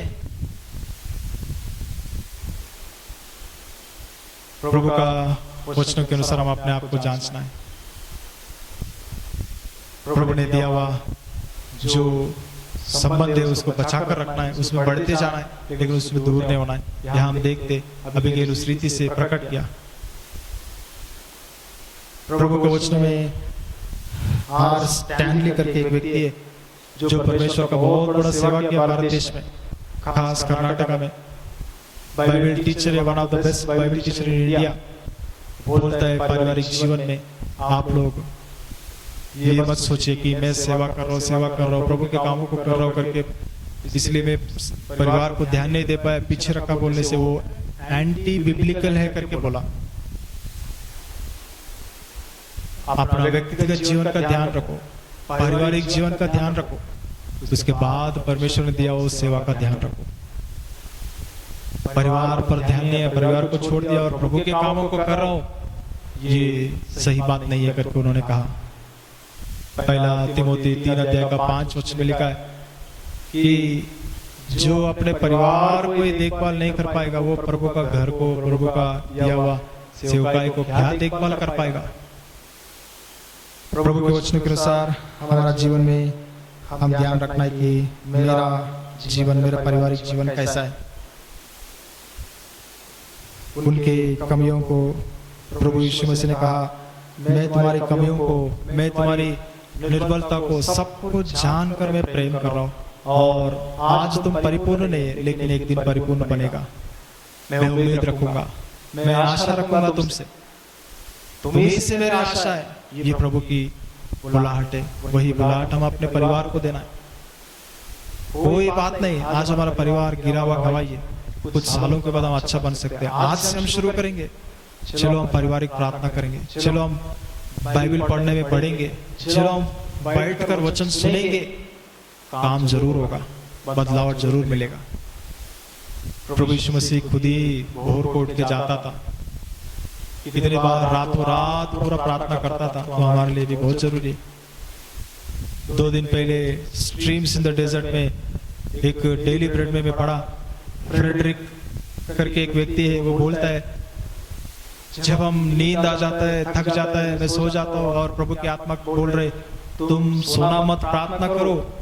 ऐसा समय में अगर हम सो गया, सच में दिन भर थक गया, शक्ति नहीं है, कैसा प्रार्थना कर सकता हूँ, बैठने से भी, घुटना में भी नींद ही आ जाता है, आंख बंद ही हो जाता है, फिर भी प्रार्थना में हम रहना है करके प्रभु वो व्यक्ति कहता है। अगर हम ऐसे समय में जाने दो करके बिस्तर में चढ़ के सो गया, पोजीशन चेंज कर दिया, आराम किया, तो उन दिनों में, उस समय में परमेश्वर जो देने वाला प्रकटीकरण, जो रिवलेशन, जो थॉट्स, जो आत्मा की अगुवाई, वो दोबारा पाना बहुत मुश्किल है बोला।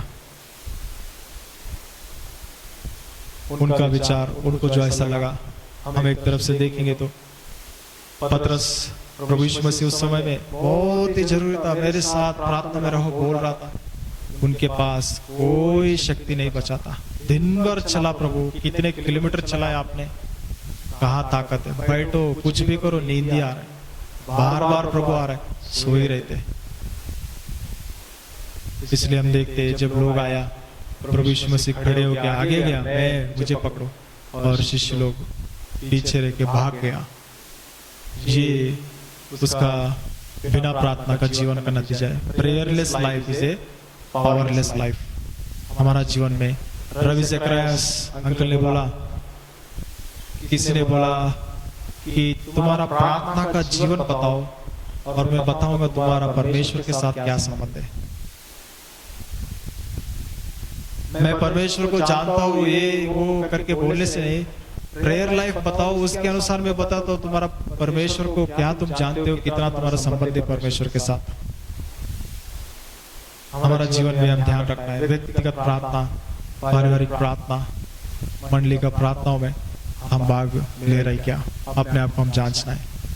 और परिस्थितियां कैसे भी आएगा, हम अपने परिवारों को अरे ब्रदर छोड़ दीजिए ना, ये मूर्ख है, ऐसा हम हर बातों में, छोटी छोटी बातों में, हर घर में याद रखिए आपके बच्चों में 4 बच्चे, 2 बच्चे, 3 बच्चे, 1 बच्चे थोड़ा बुद्धिहीन रहता है, थोड़ा कम रहता है, प्रभु रखता है उससे सीखने के लिए।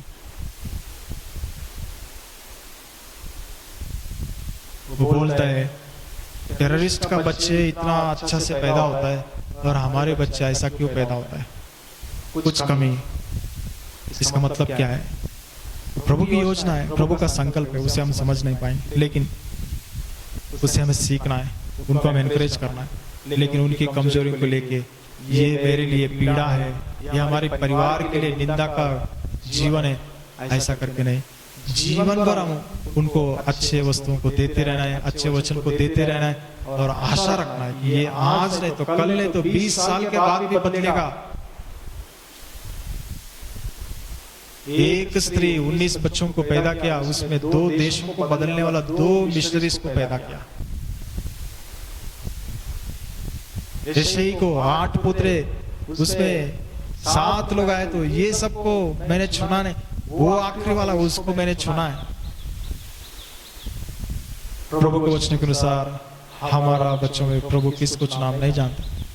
प्रभु के लिए हम सबको एक मन से, एक समानता से हम प्रेम करना है, बढ़ाना है। हमारे परिवार को पति का पत्नी का कमियां रहता है, लेकिन समझकर प्रेम करते हुए, उनको एक्सपोज ना करते हुए, किसी को बताते नहीं। यार स्टैनली अंकल बोलता है आपके पत्नी का गलतियां दूसरे स्त्रियों से कभी भी मत बोलना, आपके पति के गलतियां दूसरे मर्दों से कभी मत बोलना।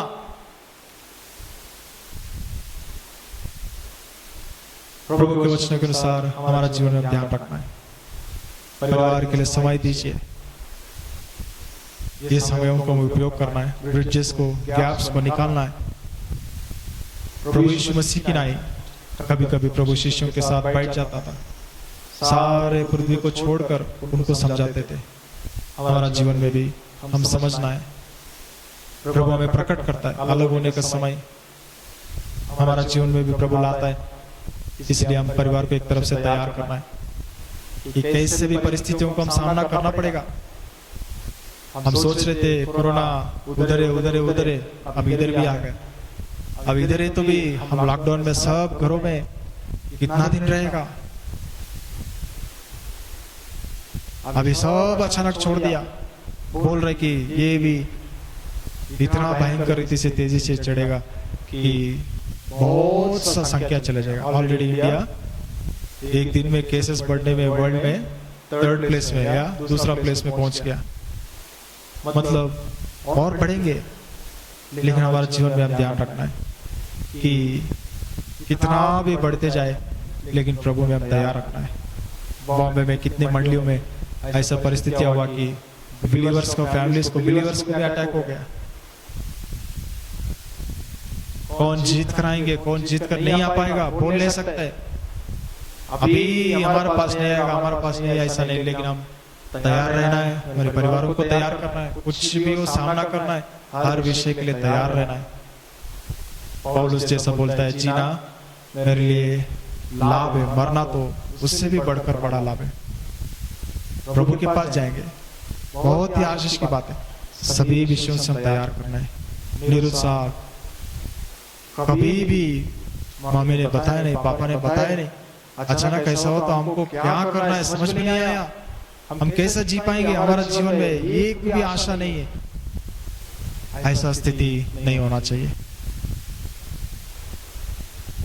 प्रभु यीशु मसीह इसलिए शिष्यों को 3 साल चलाने के बाद बोला, कुछ दिन उनको अलग से लेकर यही बातों को समझाते गया, मैं आप लोगों से अलग किया जाऊंगा, मुझे मारेंगे, मैं अलग हो जाऊंगा, मैं भयंकर मृत्यु को पाना है, ये सब तुम लोग देखना है, बाद में तुम लोग आशीष भी करना है। इन बातों को प्रकट करता है। इसलिए हमारा जीवन में हम ध्यान रखना है, प्रभु को अपना जीवन को सौंपना है।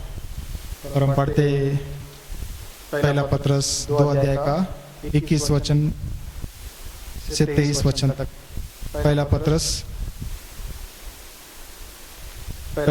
2 अध्याय 21 वचन से 23 वचन तक। और तुम इसी के लिए बुलाए भी गए हो, क्योंकि मसीह भी तुम्हारे लिए दुख उठाकर तुम्हें एक आदर्श दे गया है कि तुम भी उसके पद चिन्हों पर चलो। ना तो उसने पाप किया और ना उसके मुंह से छल की कोई बात निकली। वो गाली सुनकर गाली नहीं देता था और दुख उठाकर किसी को भी धमकी नहीं देता था, पर अपने आप को सच्चे न्यायी के हाथ में सौंपता था।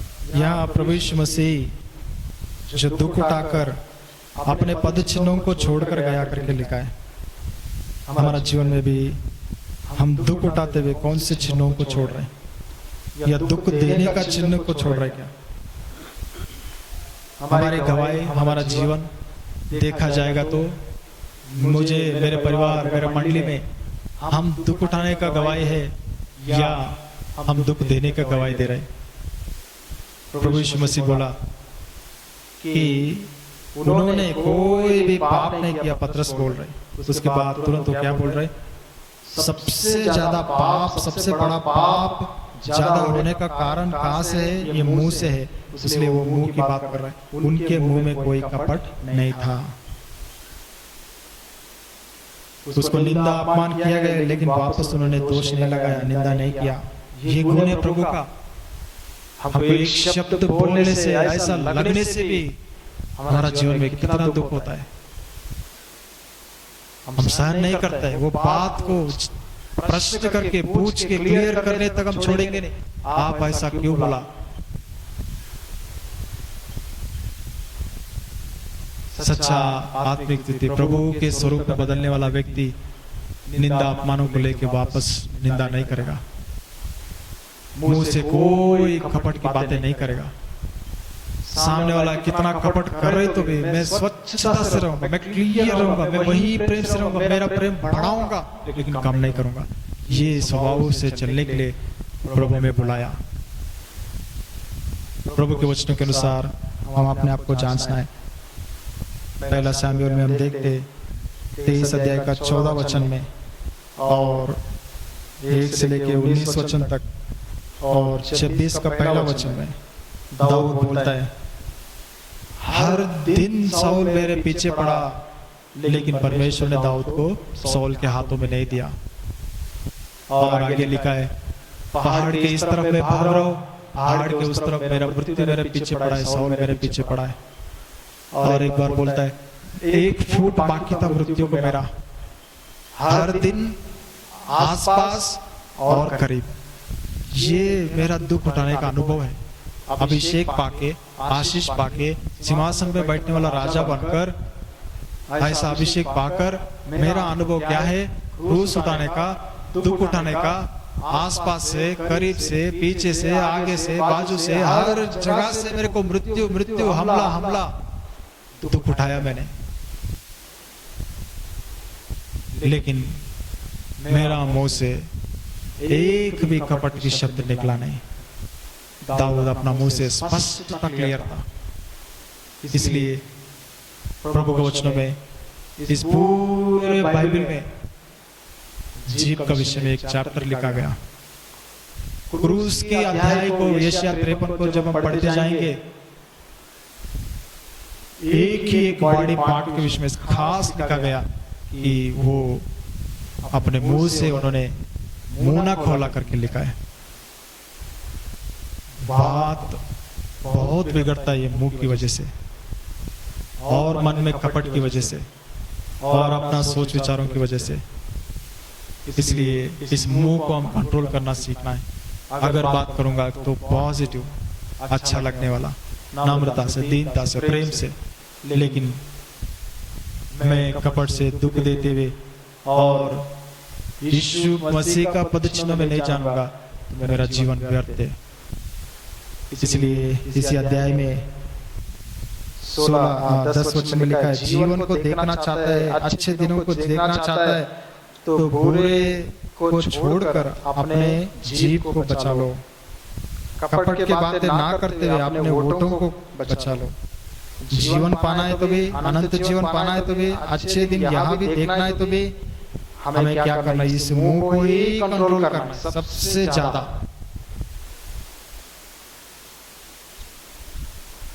प्रभु के वचनों के अनुसार इस वेद को हम समझने के लिए प्रभु हमें अनुग्रह दे। आखिरी विचार हम देखेंगे और प्रार्थना करेंगे। जो पुराना नियम में अगर हम देखेंगे तो प्रभु यीशु मसीह परमेश्वर पहला सैमुएल 13 अध्याय में जब सैमुएल आने तक रुका नहीं, उसी समय बोल दिया मैं इसको छोड़ दिया, मैं किसी और को चुन लिया। 15 अध्याय में जब वो अमलेकियों को नहीं मारा, सैमुएल आके बोलता है आज ही तुम्हारा राज्य को तेरे से अलग कर देगा। नया नियम में हम देखेंगे साउल का इनाम से प्रभु के शरीर को देख को कितना दुखाया। प्रेरितों का काम 9 अध्याय में पढ़ते परमेश्वर ने जगत का उत्पत्ति से पहले उसे चुना है, बोला मैं उसी को बदलूंगा और उसे पौल बनाकर अपने कामों को पूरा किया। पुराना नियम में परमेश्वर किसी से दुखी हुआ छोड़ देता है उसको और दूसरा को खड़ा कर देता है, लेकिन नया नियम में प्रभु यीशु मसीह मुश्किल से 70 चेला विश्वास किया। 70 चेले भी कुछ शब्दों को पकड़ के छोड़ के चले गया, 12 बच गया। 12 को भी उन्होंने पूर्ण रीति से प्रभु का प्रेम को प्रकट किया। उनको भी बोला आप भी छोड़ के जाना है तो आप भी जा सकते हो। वही हड़बड़ी जल्दबाजी करने वाला पतरस को ही लेकर अपने काम को किया, वही शक करने वाला थोमस को लेके ही अपने काम को पूरा किया, वही यूदा को जो धोखा देके पकड़ा के प्रभु को क्रूस पर डलवाया, उससे भी उम्मीद किया क्या पता ये पश्चाताप करेगा, उसके बाद मेरा सेवा करेगा। पुराना नियम की सेवा है आदमी को निकाल दो और बाजू में रख दो, जो अच्छा है इसको ले लो, इससे हम कर लेंगे। नया नियम की सेवा है जो है उसी को प्रभु बदलता है। पुराना नियम में चेंज करते हैं, नया नियम में ट्रांसफॉर्म करते हैं। इसलिए प्रभु यीशु मसीह माउंट ऑफ ट्रांसफिगरेशन में ले जाके ऊपर दिखाया ऐसा बदलना है। तो ऊंचे को चलते जाओ, नीचे क्या हो रहा है उस पर देखो मत। इधर उधर देखेगा पकड़ेगा और उसको छुड़ाना बहुत मुश्किल है। देखो ही मत, चढ़ते जाओ चढ़ते जाओ चढ़ते जाओ चढ़ते जाओ, मेरे स्वरूप में बदल जाएगा। इसलिए इसमें लिखा है कि कौन है तुम्हें दो तकलीफ देने वाला? कोई देख नहीं सकते, कोई तकलीफ नहीं देगा तुम्हें, तकलीफ तुम खुद ही हो। कोई तुम्हारा जीवन में प्रॉब्लम खड़ा नहीं कर सकते, प्रॉब्लम तुम खुद ही हो। कोई तुम्हें हानि नहीं करेगा, हानि तुम अपने आप को ही करेगा। प्रभु अनुमति दिया वो होता है वो अलग है, लेकिन हम खुद ही अपना जीवन में यहाँ वहाँ ये बात वो बात पकड़े रहेंगे, दुखी होते रहेंगे, रोते रहेंगे, परेशान होते रहेंगे, आगे नहीं बढ़ पाएंगे। प्रभु के जीवन हम देखना है, जो प्रभु दिया उसी परिवार को हम ट्रांसफॉर्म कर में प्रभु के स्वरूप में बदलना, इतना ही सेवा हमसे मांगता है।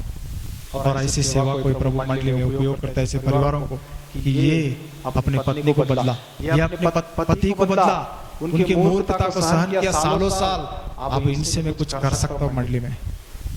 ये अपने बच्चों को बदल के लिया, ये दूसरे बच्चों को बदल सकता है, अब इनको मैं उपयोग करता हूँ। प्रभु ऐसा सेवा किया, चेंज नहीं लेकिन ट्रांसफॉर्म करके लेता हूँ इन्हीं लोगों।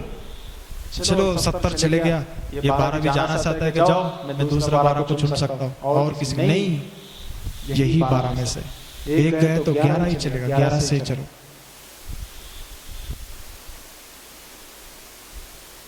प्रभु के वचन के अनुसार वही 11 चला। आगे काम शुरू करने से पहले प्रभु ने बोला 12 लोग तुम रहना, संख्या पूरा करने के लिए एक को हम चुन लेंगे। प्रार्थना करके चुन लिया, आगे बढ़ा। वही सेवा करते हुए पौलुस बरनबास प्रभु ने चुना और अद्भुत सेवा किया दोनों। प्रेरितों से पहले मसीह लोग क्या है दिखाया दुनिया को अंत्योदय में, लेकिन इतने अच्छे से चलते चलते चलते चलते प्रेरितों का काम 15 अध्याय में जब देखते पौलुस और बरनबास अलग हो गया लिखा है। कारण क्या है? मरकुस करके दूसरा यूहन्ना को बरनबास साथ में लेके चलने के लिए आशा रखा। पौलुस बोलता है एक समय में हमको छोड़ दिया था, उसको क्या लेने का नहीं लेने का, दोनों अपनी बात में आ गया। एक बोल रहे प्रीवियस एक्सपीरियंस को देख रहे पौलुस, एक बोल रहे नया रीति से मैं इसको लेके चलता हूँ, मुझे चाहिए ये लेके जाऊंगा, और पौलुस बोलते हैं मैं नहीं ले जाऊंगा। दोनों बात पे अड़ा तो उधर डिवीजन हो गया।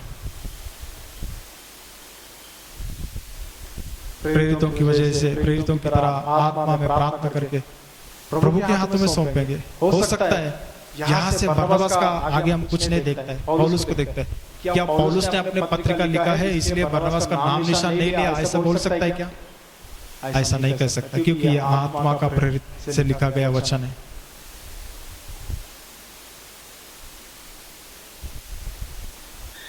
पौलुस को अच्छा नहीं लगा इसलिए बरनबास का नाम लिखना ही छोड़ दिया इसके आगे।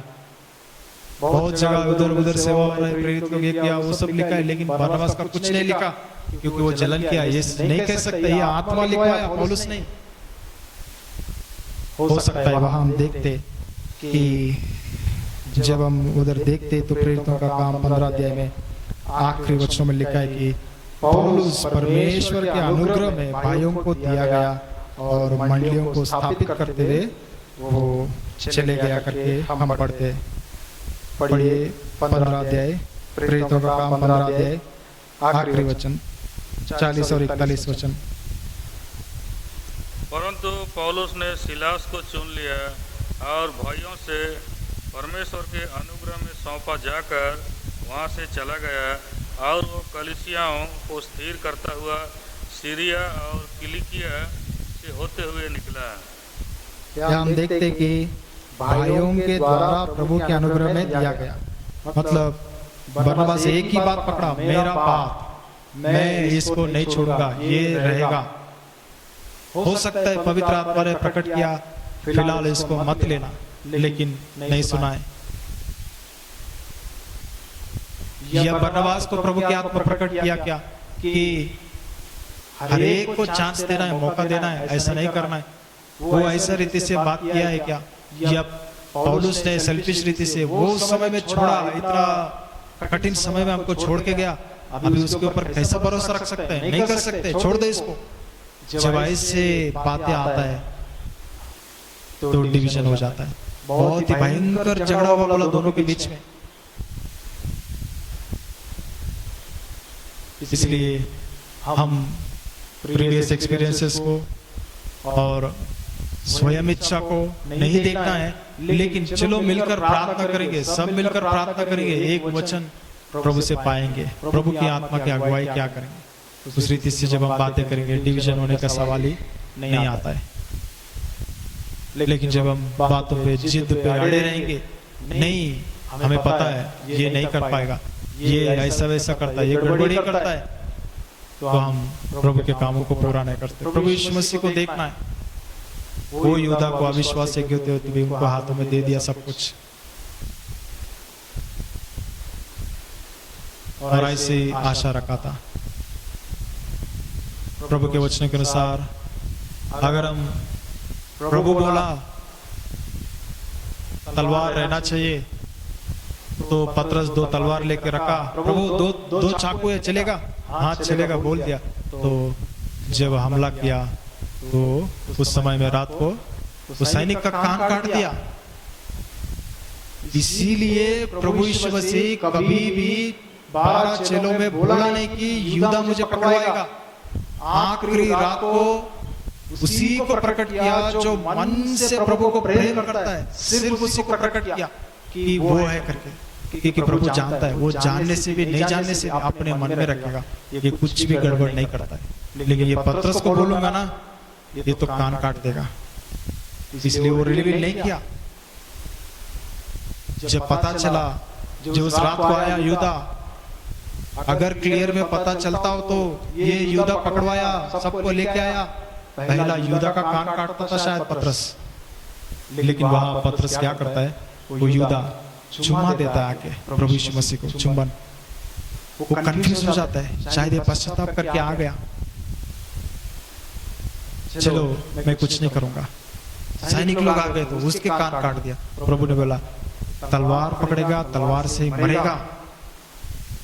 यहाँ तक प्रभु स्टेटमेंट दिया। उस समय में आप ही नहीं तो बोला था चाकू पकड़ सकते हैं कि हाँ चाकू पकड़ो, ये क्या है प्रभु?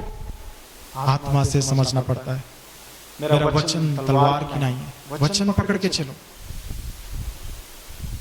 शारीरिक तलवार पकड़ेंगे, उसी से हम मरेंगे। हम किसी के ऊपर चाकू नहीं लगा सकता है, छोड़ देना है। प्रभु का वचन ही हमारा सब कुछ है।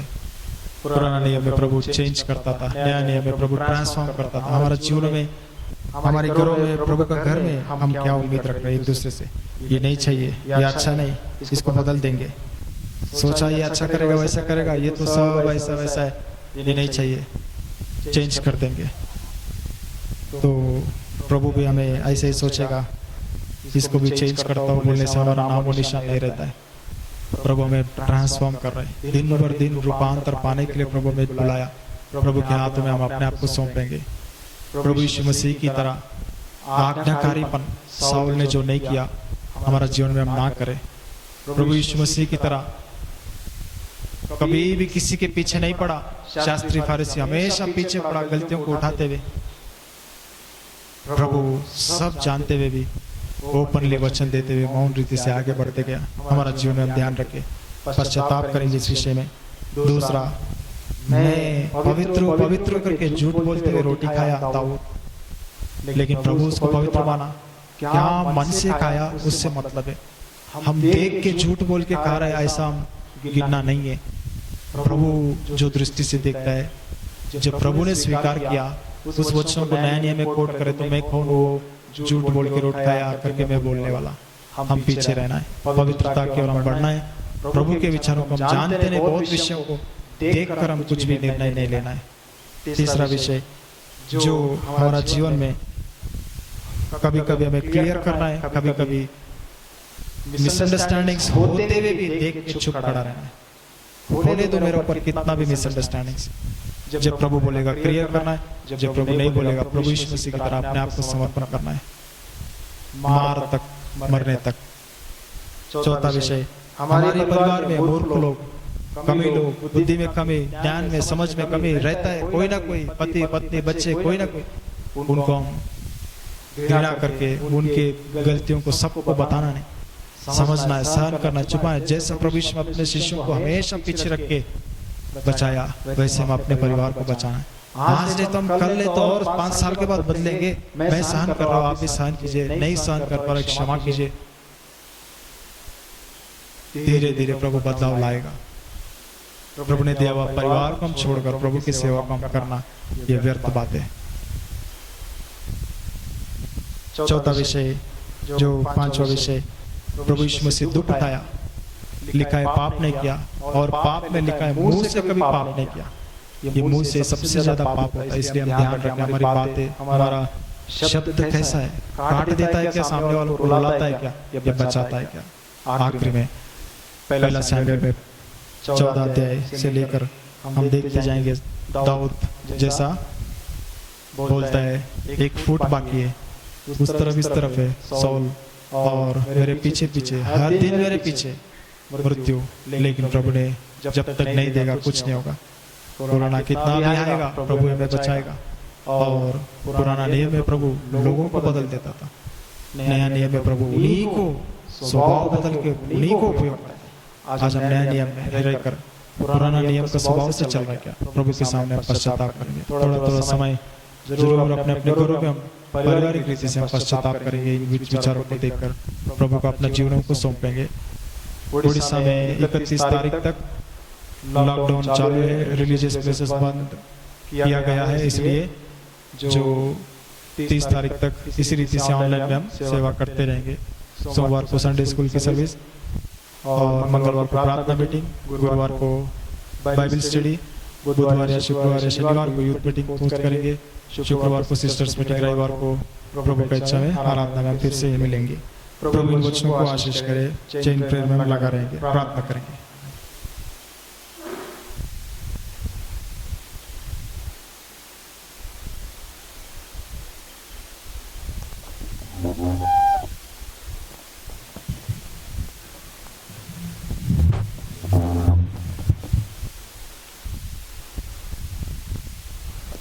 आइए हम प्रार्थना करेंगे। सर्वशक्तिमान जीवित और सच्चे परमेश्वर, प्रभु गुरु और स्वामी प्यारे यीशु मसीह, जिसने हमारे लिए मारा गया, गाड़ा गया और जी उठा और मरने का नहीं, जिसने कह दिया देख मैं मर गया था और मैं जुगानुजुग जीवता हूँ, मैं जीवन देता हूँ और जीवन कोई चिंता नहीं है। प्यारे प्रभु परमेश्वर, हम तेरा धन्यवाद देते हैं। अनंत जीवन का दान दिया है, अनुग्रह का दान दिया है, कृपा का दान दिया है, करुणा का दान दिया है, भलाई का दान दिया है, हे पिता, और महिमा का दान दिया है। इस सारी बात के लिए हम धन्यवाद देते हैं। प्रभु जी, आज सवेरे से हे पिता अपने हमारा साथ रहा। हे पिता, तेरे भवन में ध्वजारोहण करते हुए आंगनों में पाए जाने के लिए सहायता किया। तेरे संतों को हे पिता, हे परमेश्वर, तेरे भवन में आते हुए आराधना, स्तुति, प्रशंसा, गौरव, महिमा करने के लिए हे पिता तूने सहायता किया। हम तेरा धन्यवाद देते हैं। प्रभु जी, तेरे आत्मा को हमारे बीच में ले ला और तेरी आत्मा का मूवमेंट हमारे बीच में पाया गया। और हे पिता वचन देते समय में भी और आराधना करते समय में भी हे पिता पर तेरे नाम की महिमा हुआ। हम तेरा नाम की स्तुति प्रशंसा करते हैं, जय जयकार करते हैं। प्यारे मसीह, तूने आमीन कह के स्वीकार किया है। हे परमेश्वर, हम तेरा बड़ाई करते हैं। उसके बाद हे पिता, हे परमेश्वर, तू अपने हे पिता वचन हे पिता स्वच्छ से तूने दिया।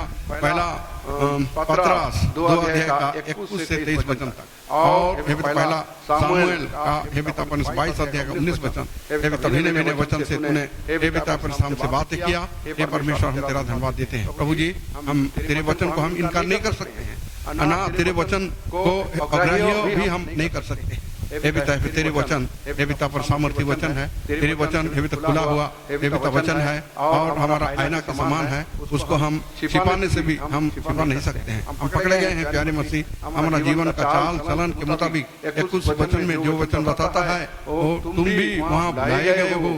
हाँ, हम बुलाए तो गए हैं प्यारे मसीह पर, लेकिन हम प्रभु यीशु मसीह तो हमारे सामने में अपना उदाहरणीय जीवन दिया, अपना दुर्लभ जीवन का प्रदर्शन किया है। हे पिता, हे परमेश्वर, वो उदाहरण का जीवन को छोड़ करके हम दूसरा जीवन को अपना कभी नहीं सकते हैं। तो प्यारे प्रभु परमेश्वर, वो गाली दे करके गाली सुनता था लेकिन उसका उत्तर नहीं देता था और उसका बदले में कुछ बोलता नहीं था, धमकी देता था लेकिन वो प्रति बदल में उसको धमकी नहीं देता था, लेकिन अपने आप को सच्चा न्याय के हाथ में सौंपता था। जबकि हे पिता, न्याय करने का अधिकार प्रभु के पास है हे पिता, लेकिन प्रभु के हाथ में सौंप देता था। प्यारे प्रभु पर उसके हे पिता पर जीवन का पद्धति, उसको चलने का पद्धति, उसका जीवन का शैली के साथ हम अगर जब हम तुलना करते हैं प्यारे प्रभु पर हम कितने दूर में पाए जाते हैं। हृदय के अंदर कपट, ईर्ष्या, डाह और झगड़ा और हर किस्म का हमारा हृदय में हे पिता पर भरा हुआ है। हमारा जीवन हे पिता उल्टा चलने का हे पिता पद्धति से हम भरे हुए हैं।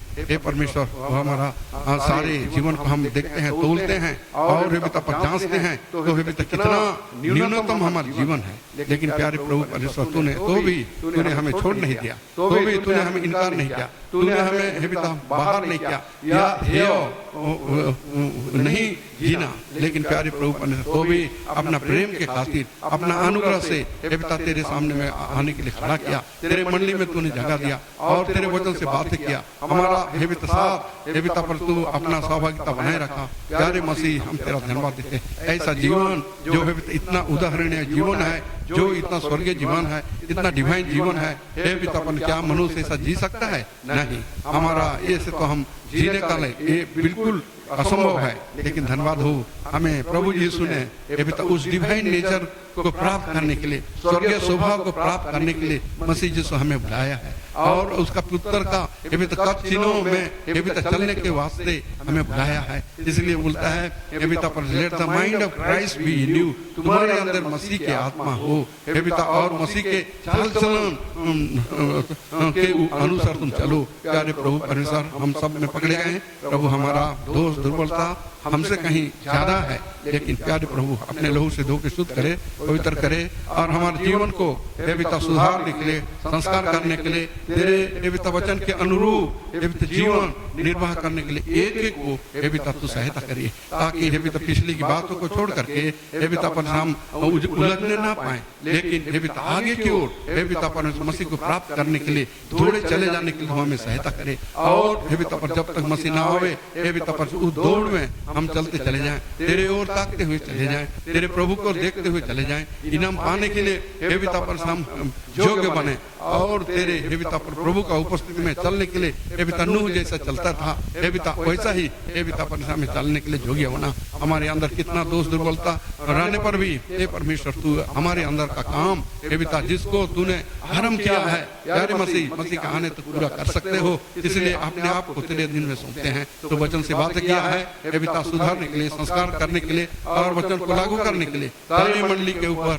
हे पिता परमेश्वर तू कृपा दृष्टि करिए, अपने लहू से धो के शुद्ध करिए, पवित्र करिए और हे पिता परमेश्वर अंदर हे पिता परमेश्वर तेरे वचन से और आत्मा से हे पिता हर हे पिता मंडली के भाई बहनों को हे पिता धो के शुद्ध करे और ओबीडियंस के कारण बाहर का कंसेक्रेशन होता है हे पिता हम बाहर हे पिता परमेश्वर ओबीडियंस माने हे पिता परमेश्वर बात मानना हजारों बलिदान से उत्तम है। प्यारे प्रभु पर हम बात माने सुने प्रभु क्या कहता है, प्रभु का निर्देश क्या है, प्रभु का विचार क्या है, प्रभु का इच्छा क्या है, ये सारे ओर हे पिता हम भूल बैठे हैं। प्यारे मसीह हे पिता पर और एक बार हमें सचेतन करिए और एक बार हे पिता रिवाइव करिए, जागरूक करिए और तेरे ओर तेरे मार्ग में चलने के लिए और तेरे रास्ता में हे पिता चलने के लिए और तेरे ओर ताकने के लिए तेरे हे पिता है पर तू हमें सहायता करिए। प्यारे प्रभु हम किस रीति से अपने आप में हे पिता सिकुड़ जा रहे हैं, लेकिन हे पिता हमें फैलाव का जीवन दे, हमें बढ़ोतरी का जीवन दे, मसीह का जीवन दे हे पिता परमेश्वर। मसीह का जीवन बढ़ोतरी का है, मसीह का जीवन पवित्र है, मसीह का जीवन हे पिता परमेश्वर ये धार्मिकता का जीवन है, प्रेम का जीवन है। एक दूसरे को अपने अपने हे पिता भाइयों को जो जिसको हम जानते हैं प्रेम करते हैं उसको प्रेम करना, वो केवल ज्यादा वो हे पिता काफी नहीं, लेकिन हमारे शत्रुओं को भी हम हे पिता प्रेम कर सकें। तो प्रभु परमेश्वर हमारा हृदय के अंदर ओपननेस हे पिता एक दूसरे के साथ खुला हृदय विशाल हृदय के साथ हे पिता परमेश्वर बर्ताव करने के लिए सहायता करे। तो वचन से हे पिता बोले हैं, वचन हमारे अंदर काम करे हे परमेश्वर तू दया कर। तो सारे उपकार वाले के लिए धन्यवाद देते हुए इस समय हे पिता अब तक तूने सहायता किया, देखभाल किया है, उसके लिए बड़ाई करते हुए हमारा भाई को के लिए आप याद करते हैं। हमारा भाई केरे जिसको हे पिता हार्ट अटैक हुआ है प्यारे प्रभु पर अभी उनको आइए ले जा रहे हैं प्यारे मसीह हे पिता पर तू जानता है हे पिता पर कोई भी रोग व्याधि क्यों ना हो, लेकिन हे पिता पर तो उनको हे पिता छू के चंगा कर सकते हो। तो इसलिए जब हे पिता पर उनको लेते हैं हे पिता एडमिट होता है उसके बाद उसका इलाज सही रीति से हो प्यारे मसीह दवाई दारू दिया जाए और हमारा भाई ठीक होकर चला आए। तो इसके लिए हम प्रार्थना करते हैं प्रभु परमेश्वर तू दया का धनी है, सर्वशक्तिमान प्रभु है। 15 अध्याय 110 का 26 वचन तो दवा करते हैं कितना भी भयंकर हे पिता बीमार क्यों ना हो, चाहे चेस्ट पेन हो, चाहे हे पिता बीपी हो, हाई बीपी हो, हार्ट अटैक हो, कैंसर है, किडनी ट्रबल क्या क्या भी हो, तो भी हे परमेश्वर हमारा परमेश्वर उसको सब कुछ को हे पिता ठीक कर सकता है। पाप अगर किए है भाई या हमारे लोगों के चलते अगर ये उनको हुआ है तो हम भी अपने पापों को मानते हैं, हमारा भी पाप को धो के शुद्ध करिए, परिवार का पाप को धो के शुद्ध करिए, भाई का पाप को धो के शुद्ध करिए और उनको हे पिता भले चंगे पाने के लिए हम सहायता मांगते हैं। और हे पिता हे परमेश्वर इस रीति से हम हे पिता सब भाई बहनों के लिए जो बुजुर्ग हैं हमारा भाई पाइकास हे पिता परमेश्वर उसके लिए प्रार्थना करते हैं और उनके सामर्थ मांगते हैं। हमारा बहन और भाई हे पिता विजय का और हमारा इलाजटी का और है मिलकर बरला हे पिता परमेश्वर जो झारखंड में पाए जाते हैं उन सब के लिए हे पिता पर हम प्रार्थना करते हैं। प्रभु जी बुढ़ापे के समय में हे पिता उसका देखभाल करिए, हमारा प्रार्थना है। और जो भाई और बहनें पाए जाते हैं बहन हे पिता किंडो हे पिता वो पाई जाती है, उसके बाद हमारा बहन झगड़िया क्रिकेटा बहन हे पिता परमेश्वर हमारा प्यारे मसीह मुंडा और बहन हे पिता है परमेश्वर सर्वशक्तिमान जीवित और सच्चे परमेश्वर ये जूलिया से का हे पिता परमेश्वर पाए जाते हैं उनके ऊपर हे पिता कृपा दृष्टि करिए। हे पिता परमेश्वर अपने समय में हे पिता तेरे सेवा करते हुए हे पिता परमेश्वर विश्वास योग्यता का हे पिता प्रमाण दे चुके हैं, आप बूढ़े हो गए हैं, उनके ऊपर हे पिता परमेश्वर कृपा दृष्टि बनाए रखिए। हमारा प्रार्थना है सर्वशक्तिमान जीवित और सच्चे परमेश्वर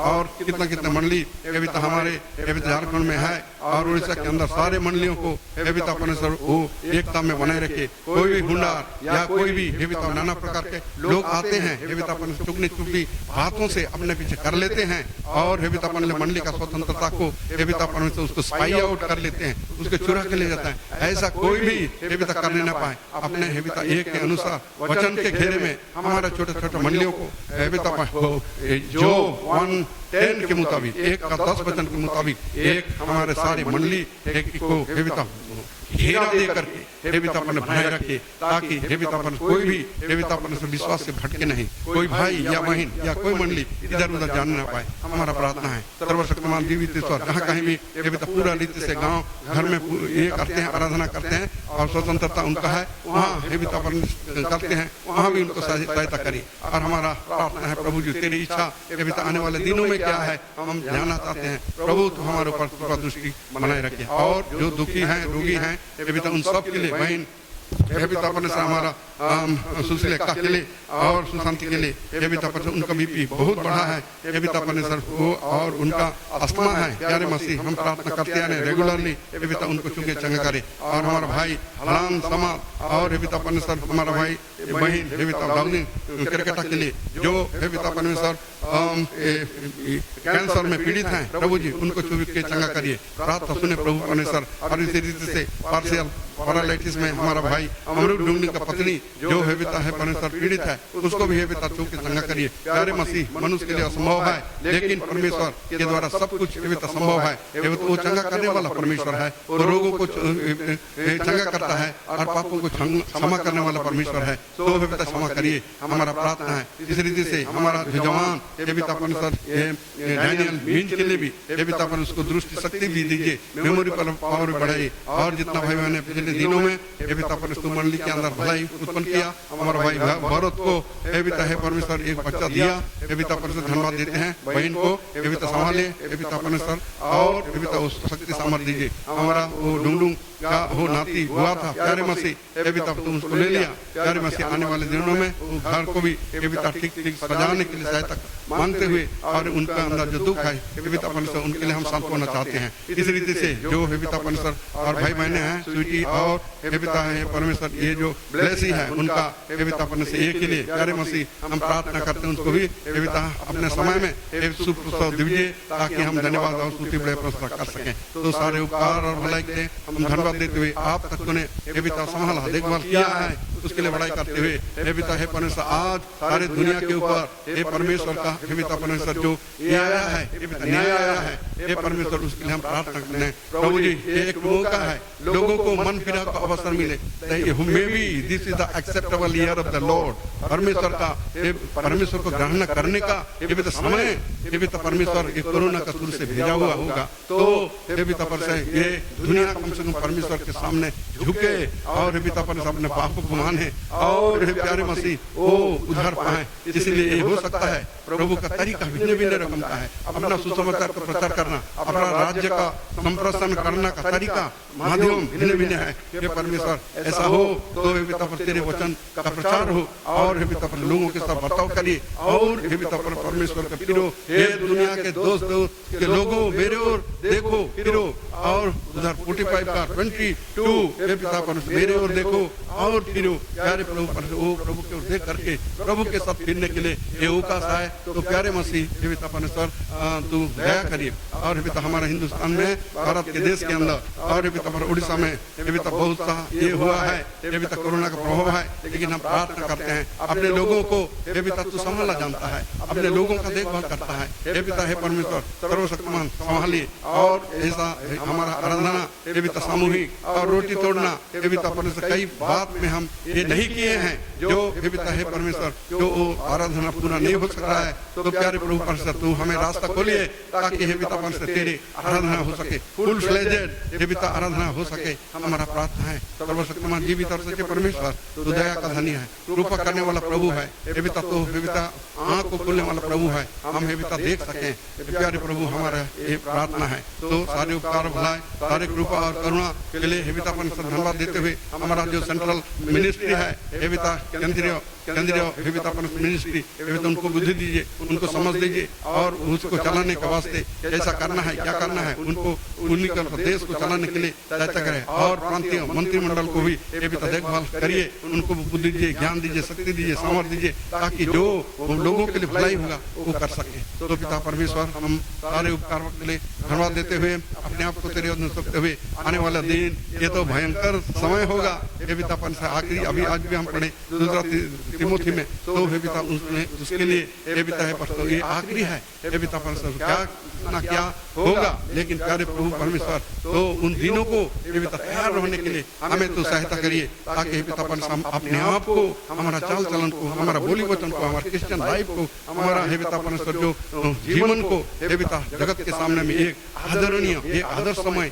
जीवन करके हे पिता परमेश्वर प्रोजेक्ट करना है। तो तू हमें सहायता कर। तो सारे उपकार वाले धन्यवाद देते हुए और यहाँ का सेवा का काम हे पिता परमेश्वर पूरा हे पिता पर बढ़ती जाए और सुसमाचार का केंद्र बना और यहाँ से जीवन के जल की सोता हे पिता परमेश्वर बहते चले जाए। और हे पिता परमेश्वर भजन संहिता 78 का हे पिता हे परमेश्वर 51 और हे पिता 52, 54, 69 और 72 वचन हे पिता परमेश्वर तू दिया है, वो वचन हमारा बीच में हे पिता पूरी की जाए। तो हे पिता हे परमेश्वर ताकि हे पिता यहाँ का जीवन का वचन सुने और बहुत से लोग उद्धार मुक्ति पाए, हमारा प्रार्थना है। तो सारे उपकार वाला है, कृपा और करुणा के लिए धन्यवाद देते हुए आप तक तू सहायता किया, देखभाल किया और हे पिता परमेश्वर बड़े हे पिता अच्छा प्रॉफिटेबल समय दिया कि हे पिता परमेश्वर आत्मा और हे पिता परमेश्वर सच्चाई के साथ आराधना करने के वास्ते हे पिता परमेश्वर कोई भी रकम का अड़चन होने से बचाया। ये सारी बातों के लिए धन्यवाद देते हुए हे पिता अपने आप को तेरे अधीन सौंपते हैं और आने वाले समय में हे पिता तेरे समय है, आज समय काल जितना हे पिता बाइबल स्टडी से लेकर के आने वाला संडे तक तू चाहता है। तो हे पिता इफ द लॉर्ड टेलीज प्रभु आने का अगर ये होगा हे पिता हे परमेश्वर देर हो तो हे पिता हम आने वाला हफ्ता भी हे पिता आराधना स्तुति प्रशंसा करते हुए पाए जाने के लिए हम सहायता मांगते हैं। तो सारे उपकार वाला है, सारी कृपा और करुणा आज से लेकर के सवेरे से लेकर के आज तक तुमने सहायता किया, अपना उपस्थित दिया। ये सारी बातों के लिए धन्यवाद, बड़ाई स्तुति प्रशंसा गौरव महिमा करते हुए हमारा छोटा सा प्रार्थना हमारा मुक्तिदाता प्रभु गुरु और स्वामी प्यारे यीशु मसीह के नाम से रखते हैं, सुने और ग्रहण करिए, आमीन। और हमारा पिता परमेश्वर का महान प्रेम, प्रभु यीशु मसीह का महान अनुग्रह और पवित्र आत्मा का गहरी सहभागिता हम सब विश्वासियों के साथ लगातार होती चली जाए, आमीन। जय मसीह। एक मैसेज आया, हमारा भाई सालू का केरे जो जोड़ा का भाई थे और यहाँ पर हमारा जगदा में रहते थे, उनको 9-15 में हार्ट अटैक हुआ और उनको आईजीएच लेते लेते वो प्रभु के पास चले गए। तो भाई बहुत ही सुंदर भाई थे, हठात इस किस्म का हो जाना हमारे लिए एक दुखदाई तो जरूर है, लेकिन एक बात है कि कम से कम वो प्रभु ग्रहण करते हुए प्रभु के साथ साथ चलते थे, वो रूपांतर हो गया। यहाँ से वो ये कानान स्वर्ग कानान को चले गए। तो उनका फ्यूनरल बाद में हम लोग अनाउंस करेंगे, लेकिन हम लोग साहब तैयार होना है कि आप कितना बजे कैसा होगा उसके लिए बाद में आपको बोल दिया जाएगा। तो आप कौन कोई बार रखेंगे? तो हम लोग साहब ये हमारा भाई है, उसको शांति से विदा करने के लिए अगर आज होता है फ्यूनरल तो आज हम जाएंगे, कल होता है कल भी जाएंगे, लेकिन बाद में सोच विचार करते हुए कौन भाई आने वाला है, उनका रिलेटेड कोई आएंगे, कैसा होगा हम अभी बोल नहीं पाते हैं, लेकिन हम सब जाएंगे हमारे भाई को आखिरी विदाई देने के लिए। सब हम लोग एक मन से हम आएंगे। जय मसीह की।